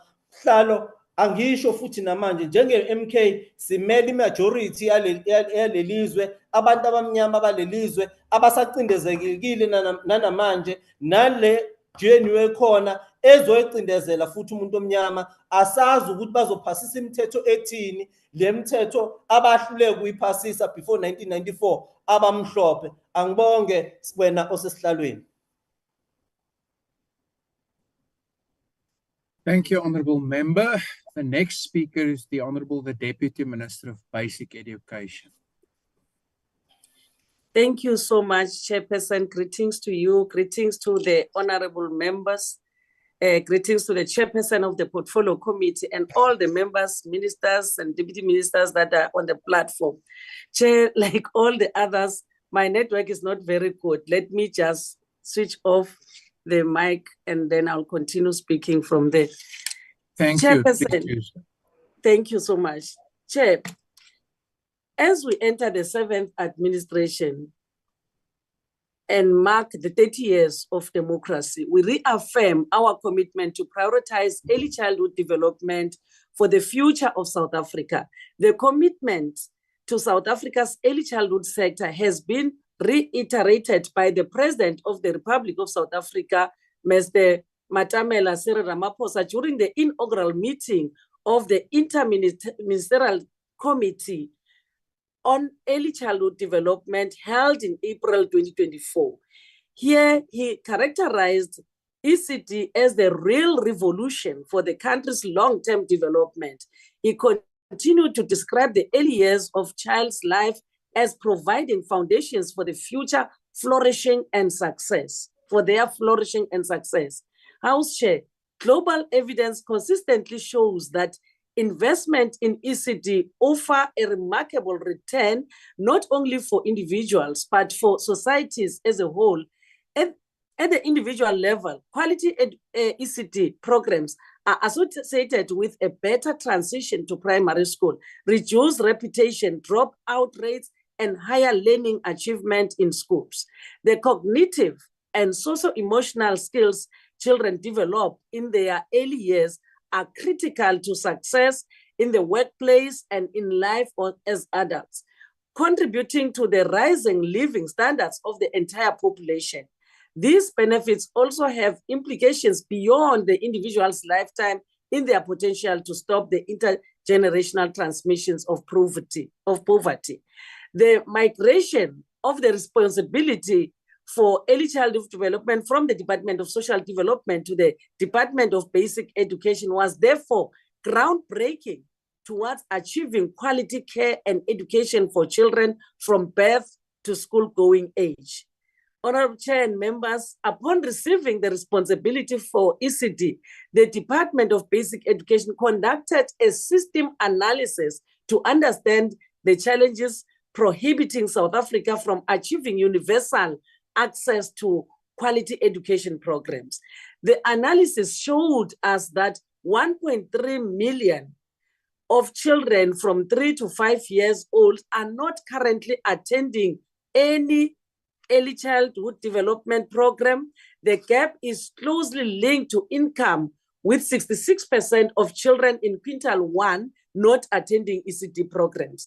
The 2021 Thrive by 5 Index further reported that 57 of the children attending ECD programs are not on track for cognitive and physical development and face barriers to realizing their full potential. The analysis showed that there are many systemic challenges underlying these poor outcomes, including supply-side barriers for ECD programs such as regulation and funding, and demand-side barriers for parents and caregivers, and affordability. ECD planning and provisioning were not joined up. There is not enough total funding in the system, and parents' fees cannot bridge the gap. And finally, there are poor working conditions for ECD practitioners, as well as a lack of sustainable jobs, training, and opportunities for progression. However, the gaps in the system only provide part of the picture. South Africa's ECD ecosystem is underpinned and characterized by a series of important assets and resources, which signpost key leverage points. Harnessing these assets is particularly important in light of the fiscal constraints faced by South Africa. House Chair, the department therefore developed the 2030 strategy for early childhood development programs to provide a roadmap towards achieving universal access to ECD, and to provide the basis for a new social compact between all ECD role players in order that effort and resources are aligned behind common strategy. Since the launch of the strategy, the department has seen many successes in developing the systems required to achieve universal access to early childhood development. Number one, the department constituted the first interministerial committee, which was constituted by the president himself for early childhood development, and along with that, developed an outcomes framework to collectively track the progress that we are making as a country in achieving improved child outcomes. We finalized the published the Children's Amendment Bill for public comments. The purpose of the bill will be to enable the department to streamline processes, reduce the red tape, and therefore increase access to early childhood development programs. We designed implemented the Bana Pili, a mass registration drive, which is a new streamlined digitized registration process. Chair, since the start of the implementation, we have an additional 915 ECD programs that are now under the department's oversight and support. We have increased our registered sites across Gauteng by approximately 30%, and 31,191 children impacted reached due to registration. Along with the mass registration drive, we have developed and implemented the first phase of the early childhood administration and reporting system, which will now enable the department to plan much more strategically for the expansion and access, but will also increase accountability in the system. We secured funding for an innovative new financing mechanism which harnesses public-private partnership much more strategically through the result-based financing initiative. We have developed daily activity plans and integrated learning and teaching support materials to support ECD practitioners in implementing the National Curriculum Framework for children from birth to 4 years old. House Chair, as I conclude, want to thank specifically the Bella Act, because now it is able to separate between the 0 to 4 cohort and the grade R. And now that grade R is made for allowing all learners to access grade R schools. It's mandatory through the Bella Act. And now the department, through the amendment bill of the Children's Act, will be able to focus strongly on the 0 to 4 cohort, whilst the Bella is enforcing the grade R in schools. And as the African National Congress chair, we believe that early childhood development is the most critical stage to configure the trajectory of a child's holistic development and mold a better foundation for the future of our children and the future of our country. I thank you, Chair. Thank you, Deputy Minister. The next speaker is the Honourable Abrams. Thank you, House Chairperson. The 17th edition of the South African Child Gauge, which focuses on early childhood development, is an excellent updated source document for all of us to understand the progress made, the challenges, and the way forward. Its title, Invest Early to Boost National Development, is a call often made by the social cluster portfolios of basic education, health, and social development to safeguard our country's present and future economic potential being lost through the cracks of underfunded and under-resourced government programs. Programs such as vaccination, social grants, and school nutrition, which contribute to the formative development stage of a child, where a strong foundation must be laid so children can thrive in adulthood. House Chair, the topic of achieving universal access to early childhood development to create equal learning opportunities is about ECDs and children. Let me start with ECDs. The priority of ECDs is educational. However, House Chair, they are also places of safety, nurture, and love. For a parent or caregiver, it is a place which offers peace of mind while they are at work, contributing to our economy, or actively seeking employment.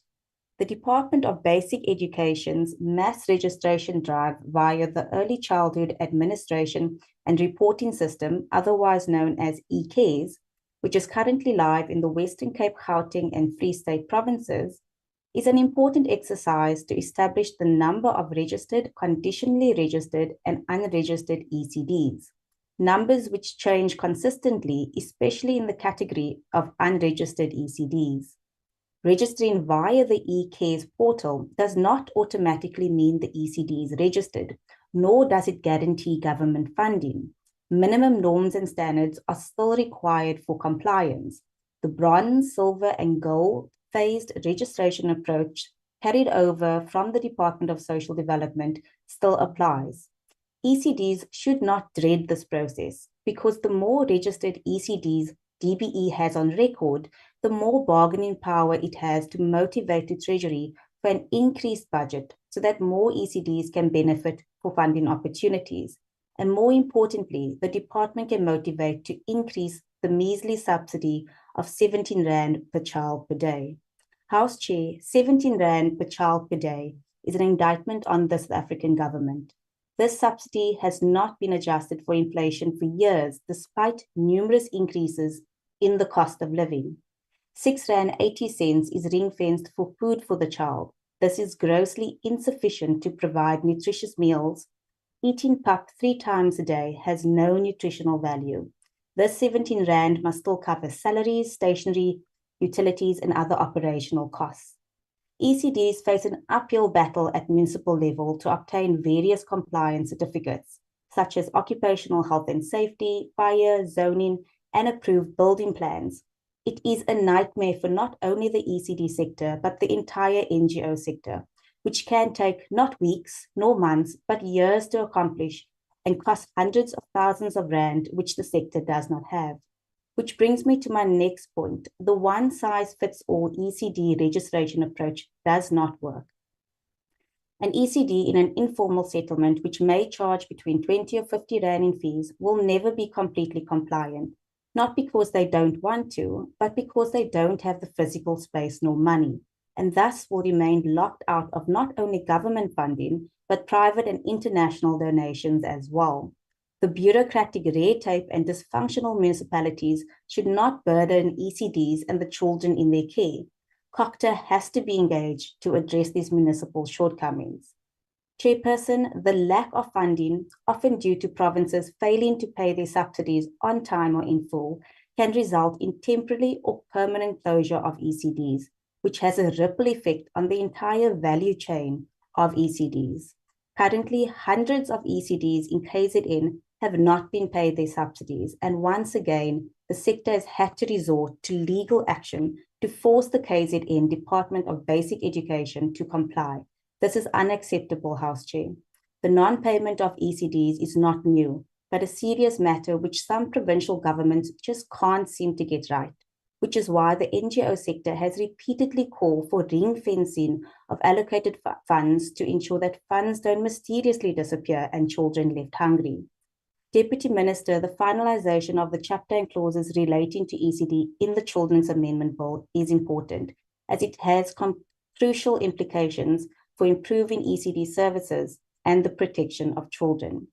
Governments come and go, but our laws remain, and the rights of children must be embedded in our laws across portfolios and legislation if we want to see national development. House Chair, let me get to the second aspect, the children. 0.2% of government's budget goes to ECD. That is 2 cents of every 100 rand. To quote US President Joe Biden, open quote, "Don't tell me what you value, show me your budget and I'll tell you what you value," close quote. Sadly, the value of a South African child in ECD is 2 cents. Of the 7 million children under 6 years old, 71% live in poverty, 1 in 4 children suffer from malnutrition, 29% are stunted, and only 45% of 4 to 5-year-olds are developmentally on track. They remain locked out of quality ECD learning because their parent or caregiver cannot afford to send them to an ECD or only afford a low-fee option. It is these children from poor households, children who are social grant beneficiaries, where ECDs have the potential to close the school readiness gap and lift them out of poverty. Only children of parents who can afford to pay for quality ECD learning rarely have access. As a result, children from poor communities are at a perpetual disadvantage when they start school. This does not shrink the inequality gaps which exist and does not break the chains of intergenerational poverty. These statistics are the legacy of decades of government not investing in ECD sector, nor understanding the critical importance of the first 1,000 days of a child's life, which can boost immediate and future health, education, and economic prospects. Furthermore, ECDs can reduce the childcare load for approximately 1 million young women who would have the opportunity to either further their education or enter the economy, which will give women economic independence, reducing gender inequalities. ECDs, if funded appropriately, can contribute positively to our economy. It can be the catalyst that changes the face of poverty. House Chair, a house crumbles when the foundation is weak. No amount of plastering and painting over cracks will stop it from falling. The foundation to boost national development is in early childhood development, and it is government and civil society's responsibility to ensure that the foundation is solid. In conclusion, House Chair, the Democratic Alliance applauds the staff and the various forums in the ECD sector for their relentless pursuit of equality and justice for the children of South Africa. Thank you. Thank you. Is there a member representing the EFF in this debate? Thank you, Chairperson. Mangibulisa kumongameli we-EFF CIC Julius Malema, the entire United Progressive Leadership of EFF, and the committed and loyal ground forces of EFF. Rona baliloka la economic freedom fighters, we recognize the critical importance of early childhood development as a base from which future learning is nurtured.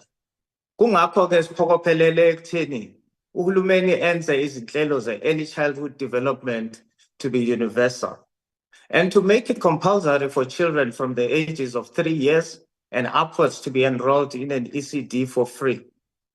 Further, we have called for development of a common ECD curriculum, focusing on nutrition programs, book reading, and storytelling.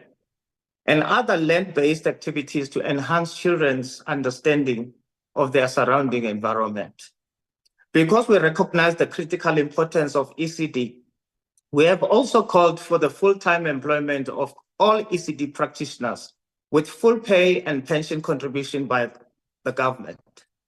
Chairperson, 2021 ECD census informed us that there were just over 42,000 early childhood centers in the country, catering for just over 1.5 million children.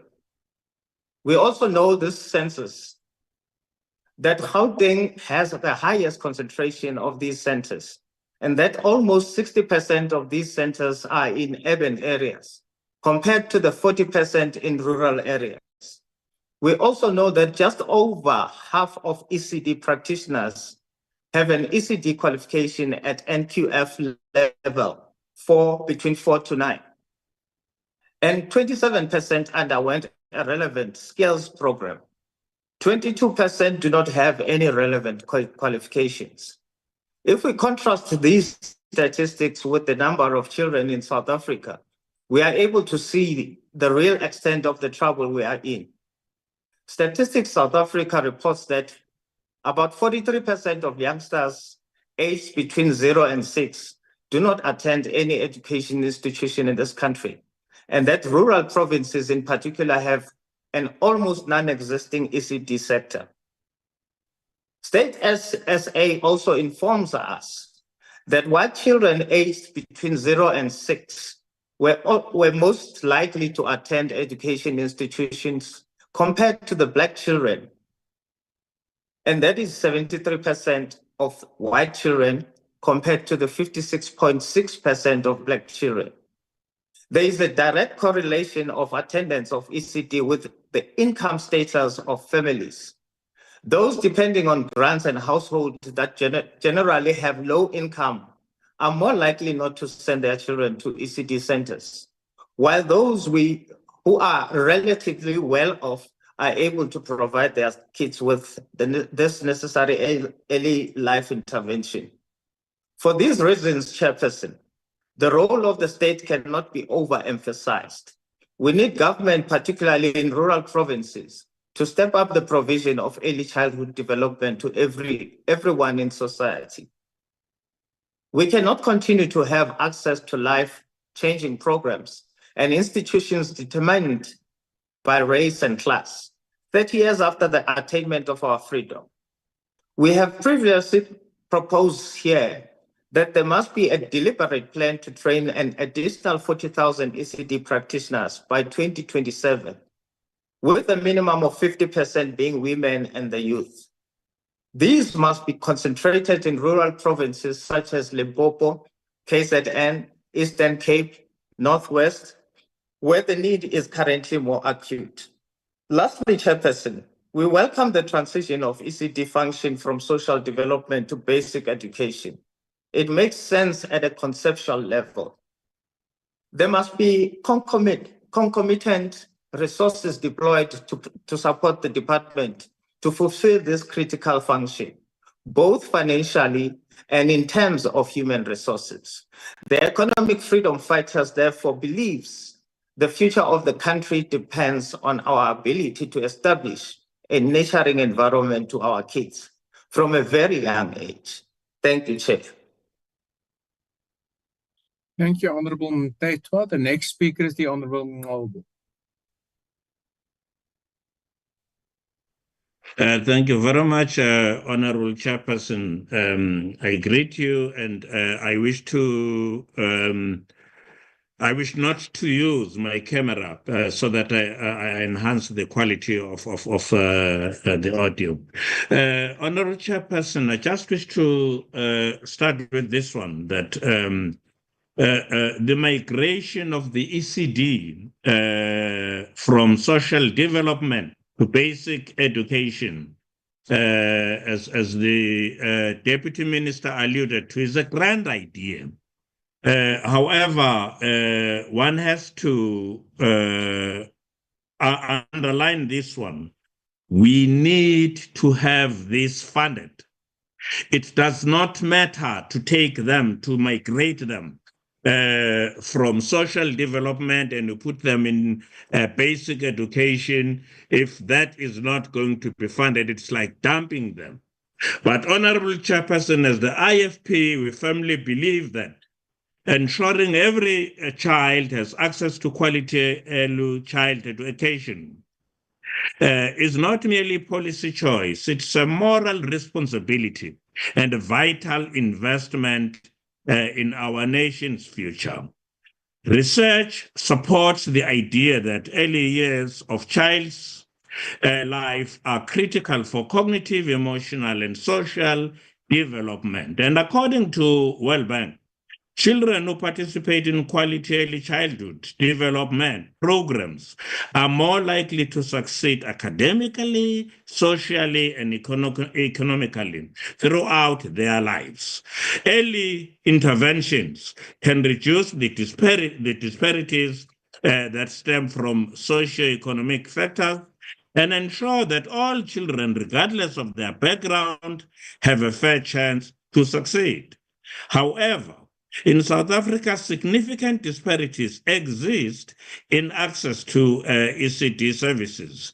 Many children from disadvantaged backgrounds do not have access to quality ECD programs which set them on a path of limited opportunities. It is our responsibility as a society to rectify this injustice and ensure that every child has access to resources and support they need to thrive. One of the key goals of the IFP is to promote social justice and equality. Universal access to ECD is essential for addressing the systemic inequalities that persist in our society. According to Statistics South Africa, around 40% of children aged from 0 to 4 do not have access to any form of early childhood education. This lack of access disproportionately affects children in rural areas and those from low-income families. Implementing measures for universal access to ECD can bridge the gap between different socioeconomic backgrounds and create equity for all children. This initiative will benefit not just individual children, but also strengthen communities and the nation. To achieve this, the government must lead by implementing comprehensive policies, prioritizing ECD, and allocating resources, especially in underprivileged areas. Collaboration between the government, the NGOs, and the private sector is essential to expand access to quality ECD services. Engaging local communities in program development ensures that services are culturally relevant and meet the specific needs of families. Investing in early childhood development has incredible long-term benefits for our society. By ensuring that every child has access to quality ECD programs, by doing so, we pave the way for lower dropout rates and enhanced academic performance. Additionally, these initiatives cultivate essential social and emotional skills, nurturing well-rounded individuals from young age empowers us to build a safer, more educated, and thriving community for all. The IFP family believes that achieving universal access to ECD is essential for creating equal learning opportunities in South Africa. It is not just an educational issue, it's a societal necessity that demands our immediate attention and action. Let us Thank you, commit to Honourable making Member. this vision Your time a has now reality, expired. ensuring that every child Thank you, has Honourable opportunity to Dhlomo. reach their full potential. Thank you very much, Chairperson. Thank you. Is there a speaker representing the PA in this debate? If not, then I move on and inquire whether the Action SA is represented in this debate. the ACDP, the UDM, Rise Mzansi, the ATM. If not present, then I recognize the Honorable Maimela. Thank you very much, House Chair. I want to join honorable members who've requested to switch off their camera. Please proceed in that order. House Chair, honorable members of Parliament, today we gather to discuss a crucial subject that lies at the very foundation of our society's future: the need for universal access to early childhood development and how it paves the way for equal learning opportunities for all. Early childhood development is not merely a stage in education, but it is a bedrock upon which we build the future of our children, our communities, and our country. House Chair, can I request that you switch off the camera? House Chairperson? My own camera. Yes. And no honorable member, ordinarily the chair keeps their camera on. Okay, no problem. But you're welcome to proceed. Okay. The National Development Plan on Measures to Attack Poverty proposed the introduction of a nutrition program for pregnant women and young children and extend early childhood development services for children under 5, which is critical to improve learning outcomes. For the ANC, this debate offers us an opportunity to reflect on the status of children, the challenges confronting them, and the progress of the democratic government to heighten our focus. The debate should enable us as representatives of the people to engage on how we accelerate the creation of a better future for children. It must be noted that children of the majority of our people still face barriers to accessing quality early childhood education. For many families, economic... Honorable Maimela, my apologies. There's some members who are not muted, even though they're not recognized. Honorable members, please ensure that you are muted if you are not recognized. My apologies, Honorable Maimela. Please continue. Thank you, House Chair. For many families, economic hardships limit access to essential learning facilities, quality teachers, and educational materials. Without intervention, the cycle of poverty and inequality risks repeating itself generation after generation. It is here that we as policymakers must step in with a sense of agency and purpose. Studies worldwide consistently reveal that children who participate in quality early childhood programs are more likely to excel academically, socially, and emotionally. They are better equipped for primary education, have improved cognitive and social skills, and are less likely to drop out of school. This sets the stage for future success, reducing the need for remedial education and contributing to overall economic stability. When children succeed, we build stronger families, stronger communities, and ultimately a stronger nation. We know that disparities in education begin early. By age 5, children from disadvantaged backgrounds already lag behind their peers. Universal access to ECDs can be a game changer here. Equal access to quality early education will narrow the gap between the children from different socioeconomic backgrounds and give every child a fair start.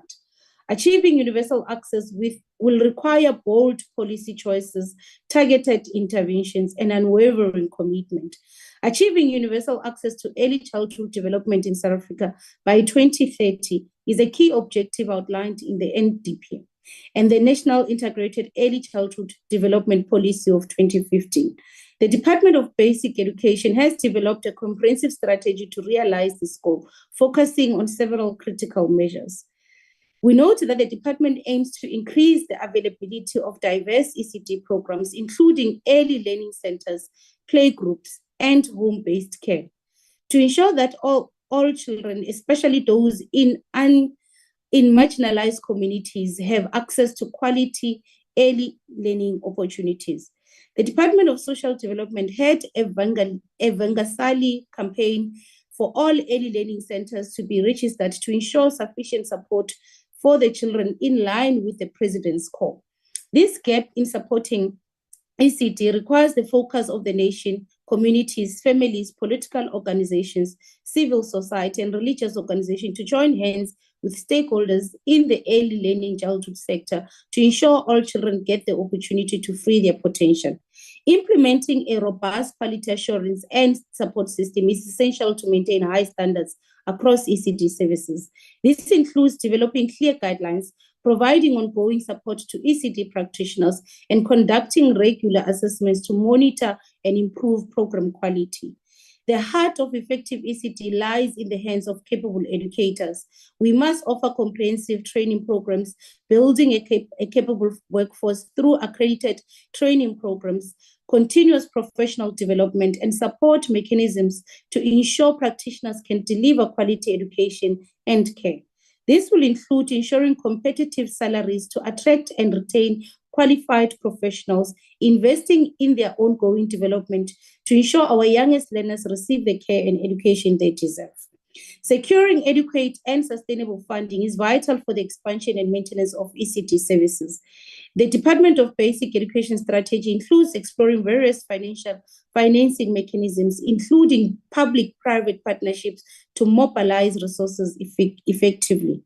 Developing appropriate facilities and providing necessary learning materials are fundamental to delivering quality ECD services. This involves upgrading existing centers, constructing new facilities where needed, and ensuring that all ECD environments are safe, inclusive, and conducive to learning.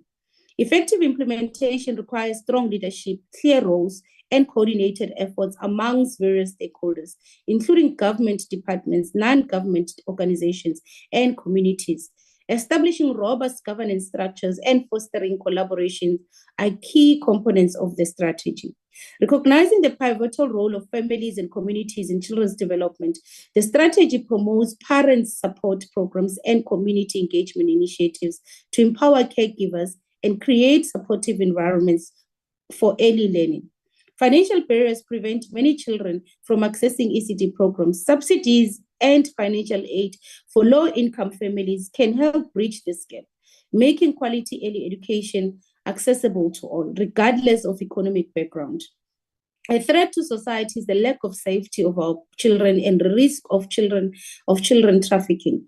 Combating this requires law enforcement agencies to work with the people to create safe spaces for children and defeat the drug lords which have begun to creep into our schools and communities. Effective governance requires transparency and accountability. We need systems to monitor ECD progress and ensure that funds are allocated efficiently. Outcomes are tracked and programs are held to high standards. Implementing these measures require a concerted effort from all stakeholders to ensure that every child in South Africa has the opportunity to benefit from quality early childhood development services by 2030. I urge every member in this chamber to recognize the urgency of this matter. The time to act is now. Universal access to early childhood development is not an ideal to be dreamed of, but a necessity to be achieved. Each child in this country deserves the chance to reach their fullest potential. By adopting these measures and working together across all sectors of government, we create a future where every child, no matter their background, has equal access to the educational foundation they need to thrive. Let us commit ourselves to this goal. Let us invest in our youngest citizens, our future leaders, and the promise of our nation. Together, we can create a more just, equitable, and prosperous society, one where every child can dream, learn, and achieve. I thank you, House Chair. Thank you. Is there a speaker representing the NCC in this debate? The PIC? The UIT? Good.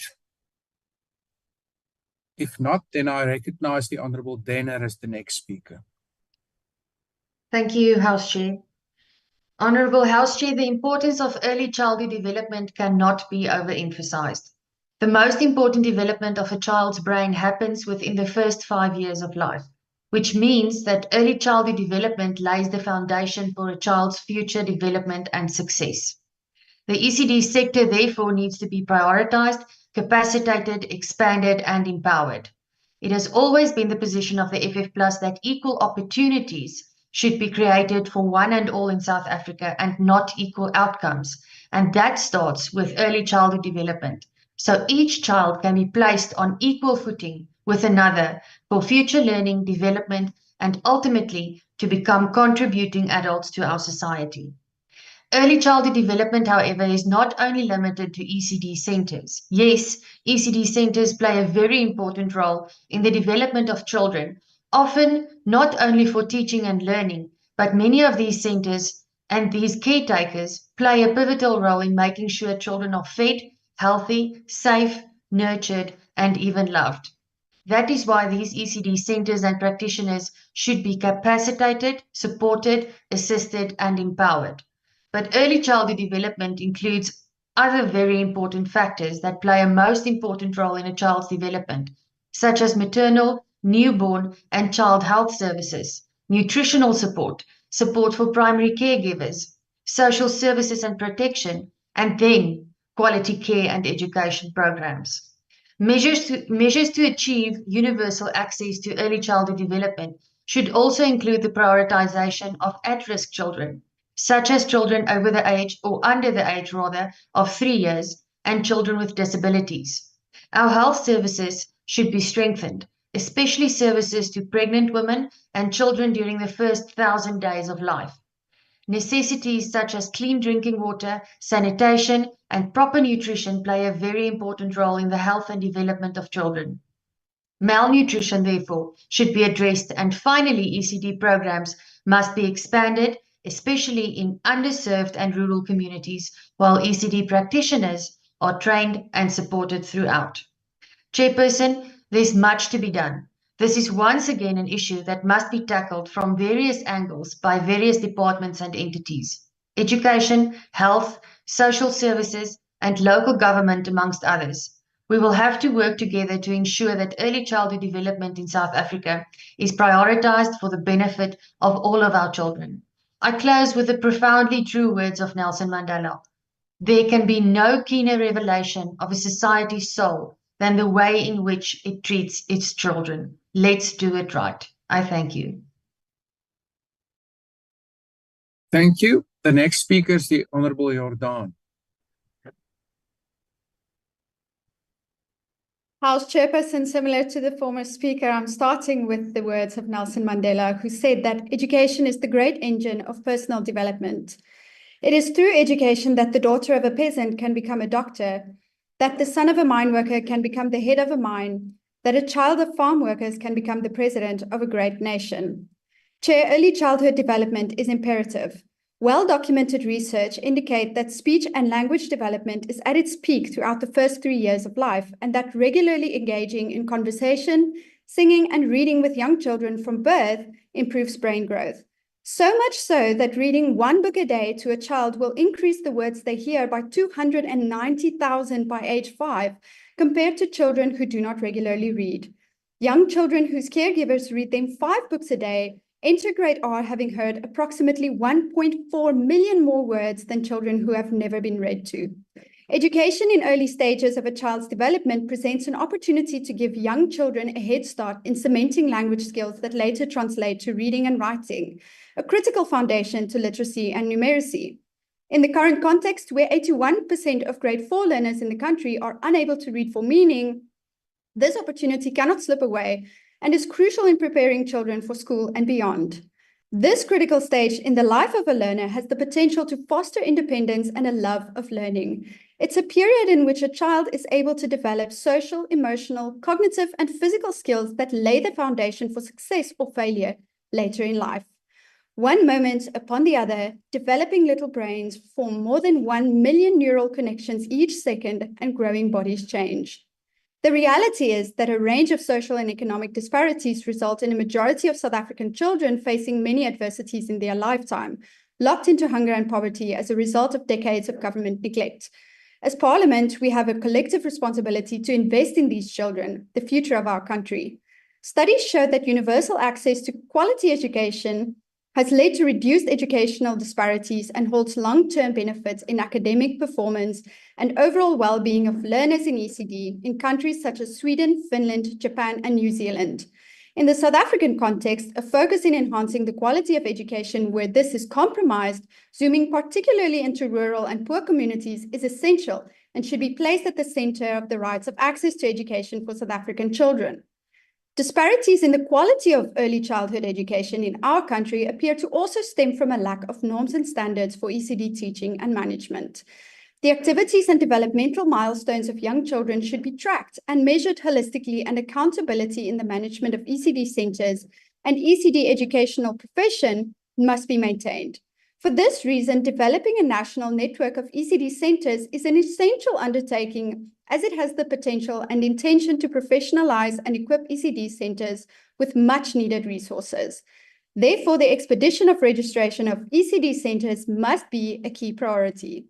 In addition, the often overlooked benefits of taking stock of what exists out there could be the valuable result of being able to benchmark from pockets of excellence across the country and return learnings from the exercise into the education sector. There's potential for the Department of Basic Education, Higher Education, and the private sector to collaborate in ensuring professionalization of early childhood education and the empowerment of educators with skills and qualifications that will set them and their learners up for success. Honourable members, as Parliament, we have an obligation to ensure that no learner's educational advancement is prejudiced by a learning environment that is inadequate and devoid of safe and appropriate infrastructure, access to utilities, sanitation, and learning and teaching support materials. Furthermore, the expansion of a school nutrition program and health partnerships, considering the tragic prevalence of malnutrition and stunting in our country, would be ideal in ensuring the success of early childhood education and the well-being of young learners. The Democratic Alliance commends the tremendous work of parents, ECD centers, and civic society in tackling this ever-demanding task in communities across the country. We see you. A coordinated approach to policy, learner well-being, and infrastructure development must be applied by the government in constructive partnership with the private sector, civil society, teachers and parents across the education, health, and social development sectors when it comes to early childhood education. The Democratic Alliance therefore acknowledges Minister Gwahube's tireless efforts to foster a culture of collaboration, partnerships, and adoption of a whole of society and whole of government approach in the endeavour to provide access to quality education with early childhood development as a cornerstone in her efforts. Just recently, we've taken note of an engagement in which over 100 business leaders in the country have convened with the Minister to come up with viable solutions that would better the education sector, with early childhood education as a key priority. However, House Chair, all of the above requires funding, and more funding. Budget cuts resulting in a decrease in the basket of posts across the country hardly endorses universal access to schooling and professionalization of the ECD teaching profession. These constructive obligations outlined therefore become further and further from reality when, in effect, the result of fiscal constraints in basic education has the undesirable impact in the long term of economic decline due to a shortage in a skilled and educated workforce. Investing in early childhood development inevitably contributes to driving the country towards economic success and should therefore be a top priority of government. Think of early childhood development as the first notes in a symphony. Each investment is like tuning an instrument, delicate but essential, allowing each child's unique melody to grow clear and strong. When we invest in early childhood development, we ensure that every child has the tools to play their part in harmony, creating a composition that resonates through generations. Without this early tuning, the music may falter, notes become false, and potential is left unheard. But with it, we unleash a powerful chorus of voices, talents, and dreams that compose a future of opportunity and success for all. I thank you. Thank you. Honourable Lowe, you are now recognized to reply to this debate. No, thank you very much. Thank you, honourable members who would have contributed. The ANC commitment to transforming early learning and achieving universal access. Let me start by quoting the former president of the ANC, Nelson Mandela, stated on receiving the 1993 Nobel Peace Prize that South Africa's children shall play in the open field, no longer tortured by hunger or diseases or threatened with abuse, Children are our greatest treasure. The rate of child stunting at 1 or 4 children in South Africa should concern us all, because all our children need all of us to protect their well-being through the provision of nutritious food and developmental environment. Children are vulnerable and require the care and protection of the community, and most importantly, the family. Children without care need government social assistance, and as a nation, we have cautioned children through viral social support. In 2024 medium-term budget policy statement, basic education will prioritize quality improvements such as piloting a nutrition program in early childhood development, placing renewed emphasis on early grade reading and gradually introducing mother tongue-based bilingual education. When we invest in early learning and mother tongue education, we will be able to equip children with the cognitive capabilities to grasp better knowledge that in a language which is not spoken in a child's vicinity. The government must ensure it invests in mother tongue education and progressively introduce from the lower grades until matures to grade 12 with time. There are tangible interventions to improve the quality and teacher learning of children, ensuring all children have access to food. The ANC is committed to ensuring that education is strengthened. The ANC is committed to ensuring that education is strengthened at a foundational level. The implication of this the ANC is committed to ensuring that education is strengthened at a foundational level. The implication of this is in the future, the government will have to invest less funds in the higher grades to improve learning outcomes due to a firm base laid from ECD to primary school.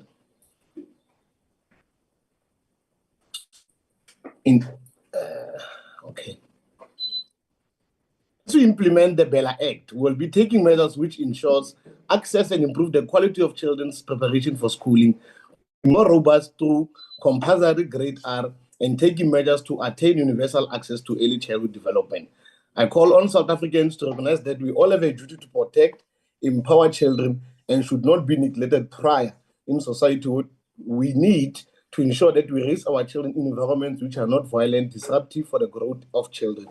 I think it is important also to re-emphasize, Chair, as we reply to our part of the honorable members, that during the transition from apartheid to democratic society, some predominantly white former Model C schools or white schools experienced demographic shifts as they began to include learners and students that are of a different race. Hence, the Bella Act comes as a response to be able to allow every learner to have access to the schooling system without any discrimination as aligned by the Constitution.